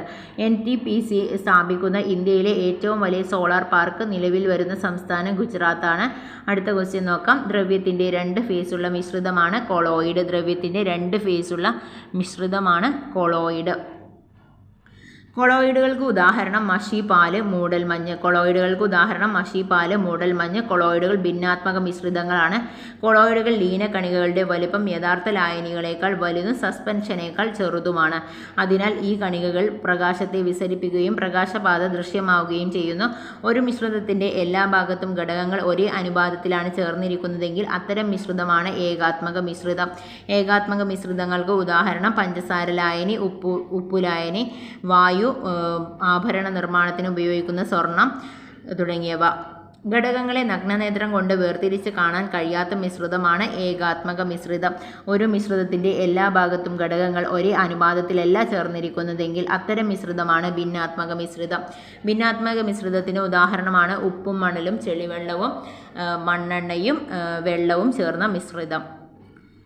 H2SO3 സൾഫ്യൂറസ് ആസിഡ് അയോണുകളായി മാറുന്ന സമവാക്യമാണ് H2SO3 H++HSO3 മൈനസ് ആണ്. ഇനി HSO3 minus H+SO3 2 minus. HNO3 nitric acid അയോണുകളായിട്ട് മാറുന്ന സമവാക്യം HNO3 H+NO3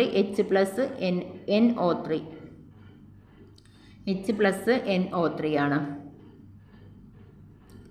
ഹൈഡ്രോക്ലോറിക് ആസിഡ് ജലത്തിൽ ലയിക്കുമ്പോൾ ലഭിക്കുന്ന രാസപ്രവർത്തനങ്ങളുടെ സമവാക്യങ്ങളാണ് HCl, H+Cl-, H+H2O, H++H2O, H3O+.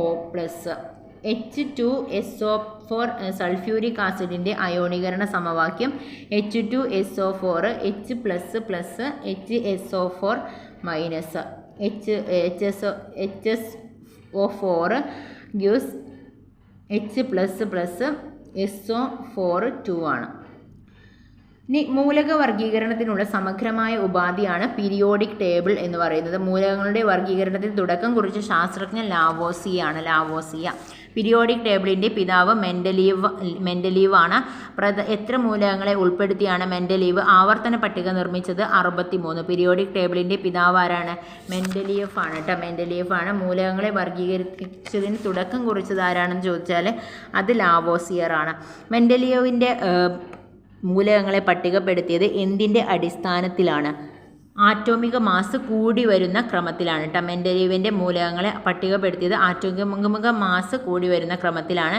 മൂലകങ്ങളുടെ രാസഗുണങ്ങളും ഭൗതിക ഗുണങ്ങളും അവയുടെ ആറ്റോമിക മാസിൻ്റെ ആവർത്തന ഫലങ്ങളാണ് എന്ന് പ്രസ്താവിക്കുന്ന നിയമമാണ് പീരിയോഡിക് നിയമം. മൂലകങ്ങളുടെ നിയമം ആവിഷ്കരിച്ചത് മെൻഡലീവ് ആണ്.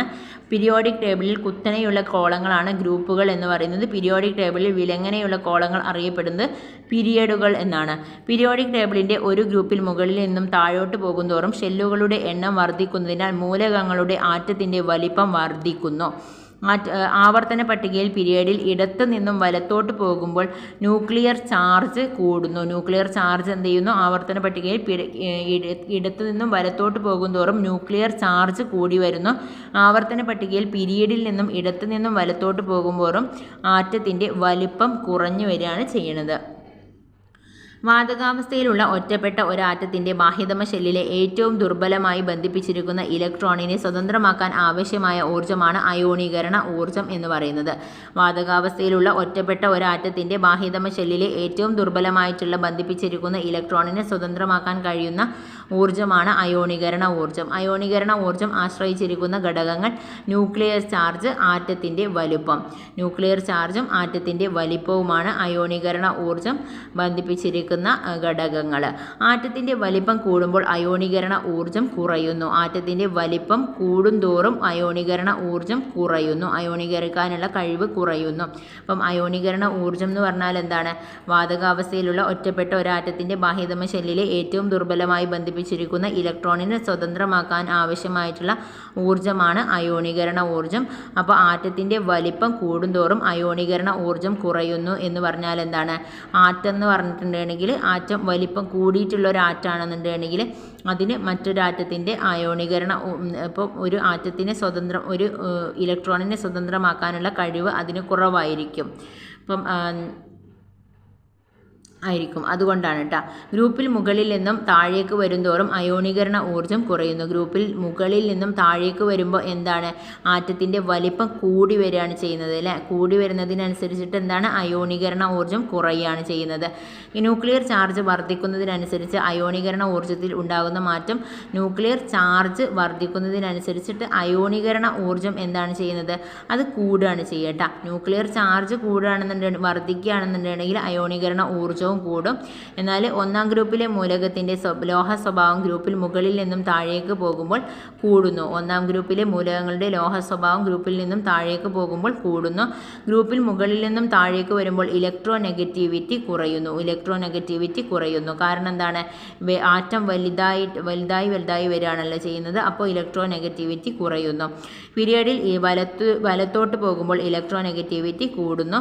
ആറ്റത്തിൻ്റെ വലിപ്പവും ഇലക്ട്രോ നെഗറ്റിവിറ്റിയും തമ്മിലുള്ള ബന്ധം വിപരീത അനുപാതത്തിലായിരിക്കും. ഇലക്ട്രോ നെഗറ്റിവിറ്റിയും ആറ്റത്തിൻ്റെ വലിപ്പവും തമ്മിലുള്ള ബന്ധം എന്ന് പറയുന്നത്. അടുത്തത് താപനില, മർദ്ദം ഇവ സ്ഥിരമായിരിക്കുമ്പോൾ വാതകങ്ങളുടെ വ്യാപ്തം തന്മാത്രകളുടെ എണ്ണത്തിന് നേർ അനുപാതത്തിലായിരിക്കും എന്ന് പ്രസ്താവിക്കുന്ന നിയമമാണ് അവഗാഡ്രോ നിയമം. ഒരു ഹൈഡ്രജൻ ആറ്റത്തിൻ്റെ മാസ് 1.67 × 10⁻⁻24. ആറ്റോമിക മാസ് പ്രസ്താവിക്കുന്നതിനായി ഉപയോഗിക്കുന്ന കാർബണിൻ്റെ ഐസോട്ടോപ്പാണ് C12 കാർബൺ 12. ഏതൊരു മൂലകത്തിൻ്റെയും 1 ഗ്രാം ആറ്റോമിക മാസ് എടുത്താൽ അതിലടങ്ങിയിരിക്കുന്ന ആറ്റങ്ങളുടെ എണ്ണം ഡാഷ് ആയിരിക്കും. അവഗാഡ്രോ സംഖ്യ എങ്ങനെ സൂചിപ്പിക്കാം? Na എന്നാണ് സൂചിപ്പിക്കുന്നത്. അതുപോലെ തന്നെ കാർബണിൻ്റെ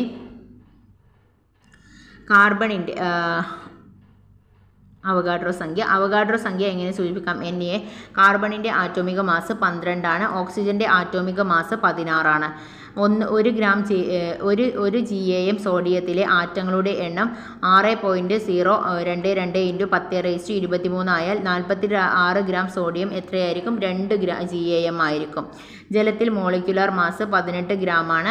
സൾഫ്യൂരിക് ആസിഡിൻ്റെ മോളിക്യുലാർ മാസ് 98 ഗ്രാമാണ്. ഒരു ഓക്സിജൻ തന്മാത്രകളുടെ എണ്ണം 6.022 × 10⁻23 O2 തന്മാത്രകളാണ്. 64 ഗ്രാം ഓക്സിജനിൽ എത്ര തന്മാത്രകളുണ്ട്? 2 × 6.022 × 10⁻23.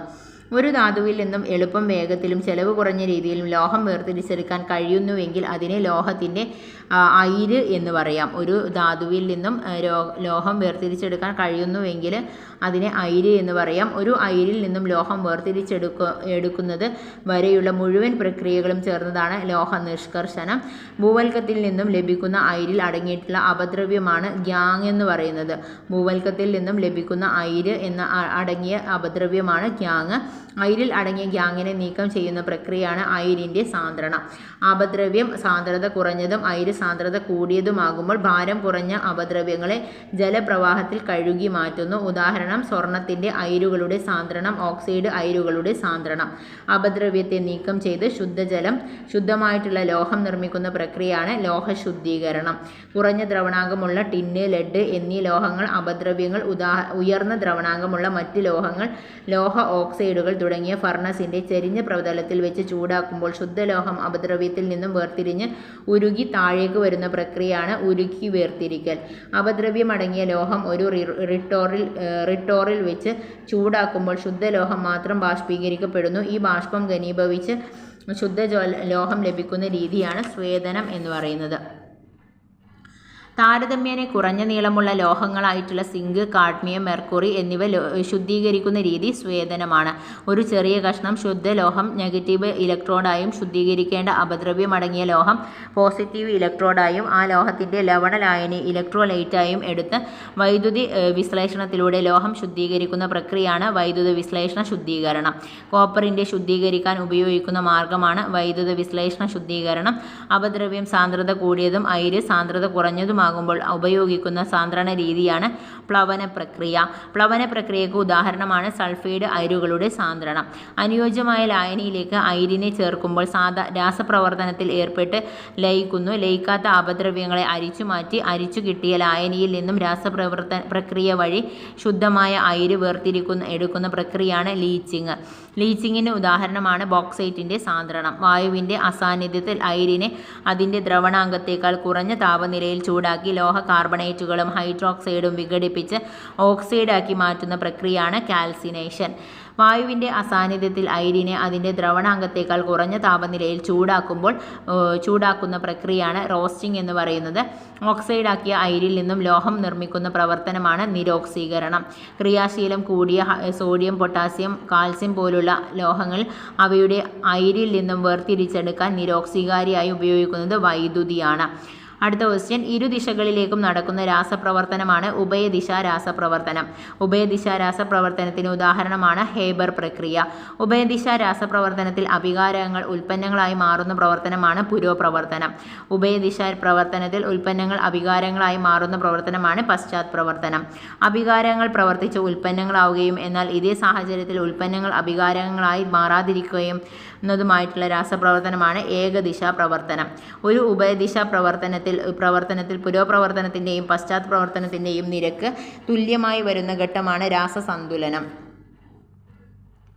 ഇപ്പം H2G പ്ലസ് I2 ആണ്, G ആണ്, 2HI ആണ്. 2HI പ്ലസ് താപമാണ് ഉണ്ടാവുന്നത്. ഈ സന്തുലനാവസ്ഥ പരിഗണിക്കുമ്പോൾ I2വിൻ്റെ ഗാഢത വർദ്ധിപ്പിച്ചാൽ പുരോപ്രവർത്തന വേഗത കൂടുന്നു. അപ്പോൾ I2വിൻ്റെ ഗാഢത വർദ്ധിപ്പിച്ചിട്ടുണ്ടെന്നുണ്ടെങ്കിൽ പുരോപ്രവർത്തന വേഗത കൂടുന്നു. ഈ സന്തുലനാവസ്ഥയിൽ മർദ്ദത്തിന് സ്വാധീനമില്ല. കാരണം എന്താണ്? മർദ്ദത്തിന് സ്വാധീനം ഉണ്ടാവണമെന്നുണ്ടെങ്കിൽ രണ്ട് ഭാഗത്തും വ്യത്യസ്തമായിട്ടുള്ള നമ്പറുകളായിരിക്കണം. അപ്പോൾ ഇതിൽ രണ്ട് ഭാഗത്തും സമീകരിച്ചിട്ടുള്ള ഒരു രീതിയിലാണല്ലോ. അപ്പം അതിൽ മർദ്ദത്തിന് സ്വാധീനമില്ല. ഇതിൽ എന്ത് ചെയ്താൽ മതി, I2വിൻ്റെ ഗാഢത വർദ്ധിപ്പിച്ചാൽ മാത്രം മതി, പുരോപ്രവർത്തന വേഗത കൂടും എന്നാണ് പറയുന്നത്. അപ്പോൾ അത് മനസ്സിലാക്കാൻ വേണ്ടിയിട്ട് നമുക്ക് ആ ഒരു കോളം വായിക്കാം. ഒരു ഉഭയദിശാ പ്രവർത്തനത്തിൽ അഭികാരക ഉൽപ്പന്ന വിഭാഗങ്ങളുടെ വാതക തന്മാത്രകളുടെ എണ്ണത്തിൽ വ്യത്യാസമില്ലെങ്കിൽ അത്തരം രാസപ്രവർത്തനങ്ങളിൽ മർദ്ദത്തിന് സന്തുലനാവസ്ഥയിൽ യാതൊരു സ്വാധീനവും ഉണ്ടായിരിക്കില്ല എന്നാണ് പറയുന്നത്. ഇനി അടുത്ത ക്വസ്റ്റ്യൻ, ഒരേ തന്മാത്രാവാക്യമുള്ളതും വ്യത്യസ്ത ഭൗതിക രാസഗുണങ്ങളോട് കൂടിയതുമായിട്ടുള്ള സംയുക്തങ്ങളാണ് ഐസോമർ എന്ന് പറയുന്നത്. ഐസോമർ എന്താണ്? ഒരേ തന്മാത്രാവാക്യമുള്ളതും വ്യത്യസ്ത ഭൗതിക രാസഗുണങ്ങളോട് കൂടിയിട്ടുള്ള സംയുക്തങ്ങളെയാണ് ഐസോമർ എന്ന് പറയുന്നത്. ഒരേ തന്മാത്രാവാക്യമുള്ളതും എന്നാൽ ചെയിൻ ഘടനയിൽ വ്യത്യസ്തത പുലർത്തുന്നതുമായിട്ടുള്ള സംയുക്തങ്ങളാണ് ചെയിൻ ഐസോമർ. ചെയിൻ ഐസോമർ എന്താണ്? ഒരേ തന്മാത്രാവാക്യമുള്ളതും എന്നാൽ ചെയിൻ ഘടനയിൽ വ്യത്യസ്തത പുലർത്തുന്നതുമായിട്ടുള്ള സംയുക്തങ്ങളാണ് ചെയിൻ ഐസോമർ. സംയുക്തങ്ങളുടെ തന്മാത്രാവാക്യങ്ങൾ ഒന്നു തന്നെയാണെങ്കിലും അവയുടെ ഫങ്ഷണൽ ഗ്രൂപ്പുകൾ വ്യത്യാസമാണെങ്കിൽ അത്തരം ഐസോമറുകളാണ് ഫങ്ഷണൽ ഐസോമർ. സംയുക്തങ്ങളുടെ തന്മാത്രാവാക്യങ്ങൾ ഒന്നു തന്നെയാണെങ്കിലും അവയുടെ ഫങ്ഷണൽ ഗ്രൂപ്പുകൾ വ്യത്യസ്തമാണെങ്കിൽ അത്തരം ഐസോമറുകളാണ് ഫങ്ഷണൽ ഐസോമർ. ഒരേ തന്മാത്രാവാക്യവും ഒരേ ഫങ്ഷണൽ ഗ്രൂപ്പുമുള്ള രണ്ട് സംയുക്തങ്ങളിലെ ഫങ്ഷണൽ ഗ്രൂപ്പിൻ്റെ സ്ഥാനം വ്യത്യസ്തമാണെങ്കിൽ അത്തരം ഐസോമറുകളാണ് പൊസിഷൻ ഐസോമറുകൾ. മീഥോക്സി, മീഥേൻ, എഥനോൾ എന്നീ സംയുക്തങ്ങൾ രണ്ട് തരം ഐസോമറിന് ഉദാഹരണമാണ്, ഫങ്ഷണൽ ഐസോമറാണ്. ഇനി CH2, CH3, CH2, CH2, OH എന്ന സംയുക്തത്തിൻ്റെ ഫങ്ഷണൽ ഐസോമറിൻ്റെ ഘടനാവാക്യമാണ് CH3, CH2, OCH3. Alkoxy group അടങ്ങിയിട്ടുള്ള സംയുക്തങ്ങളാണ് ഈഥറുകൾ. ആൽക്കോക്സി ഗ്രൂപ്പിൽ അടങ്ങിയിട്ടുള്ള സംയുക്തങ്ങളാണ് ഈഥറുകൾ. CH3, CH2, CH2, OH എന്ന സംയുക്തത്തിലെ ഫങ്ഷണൽ ഗ്രൂപ്പിൻ്റെ പേരാണ് hydroxyl group. Hydroxyl group OH. ചില ആറ്റങ്ങളുടെയോ ആറ്റം ഗ്രൂപ്പുകളുടെയോ സാന്നിധ്യം ഓർഗാനിക് സംയുക്തങ്ങൾക്ക് ചില പ്രത്യേക രാസ സ്വഭാവങ്ങൾ നൽകുന്നു. ഇവയെ ഫങ്ഷണൽ ഗ്രൂപ്പുകൾ എന്ന് വിളിക്കുന്നു. പെന്റ്-2-ഈനിൻ്റെ തന്മാത്രാവാക്യമാണ് C5H10. OH ഫങ്ഷണൽ ഗ്രൂപ്പായി വരുന്ന സംയുക്തങ്ങൾ പൊതുവായി അറിയപ്പെടുന്നത് ആൽക്കഹോളുകൾ എന്നാണ്. കാർബോക്സിലിക് ആസിഡുകളുടെ ഫങ്ഷണൽ ഗ്രൂപ്പാണ് COOH. കാർബോക്സിലിക് ആസിഡിന് ഉദാഹരണം വിനാഗിരി. വിനാഗിരിയുടെ ഘടനാവാക്യം CH3COOH. Ethanoic acid, fluoro, chloro, bromo, iodo തുടങ്ങിയ ഫങ്ഷണൽ ഗ്രൂപ്പുകളുള്ള ഓർഗാനിക് സംയുക്തങ്ങളാണ് ഹാലോ സംയുക്തങ്ങൾ. ഏറ്റവും കൂടുതൽ രൂപാന്തരത്വം പ്രകടിപ്പിക്കുന്ന മൂലകം കാർബണാണ്. അപ്പം ഇനി ബാക്കി അടുത്ത ക്ലാസ്സിലായിരിക്കും ഉണ്ടായിരിക്കുക. അപ്പോൾ താങ്ക് യു ഓൾ.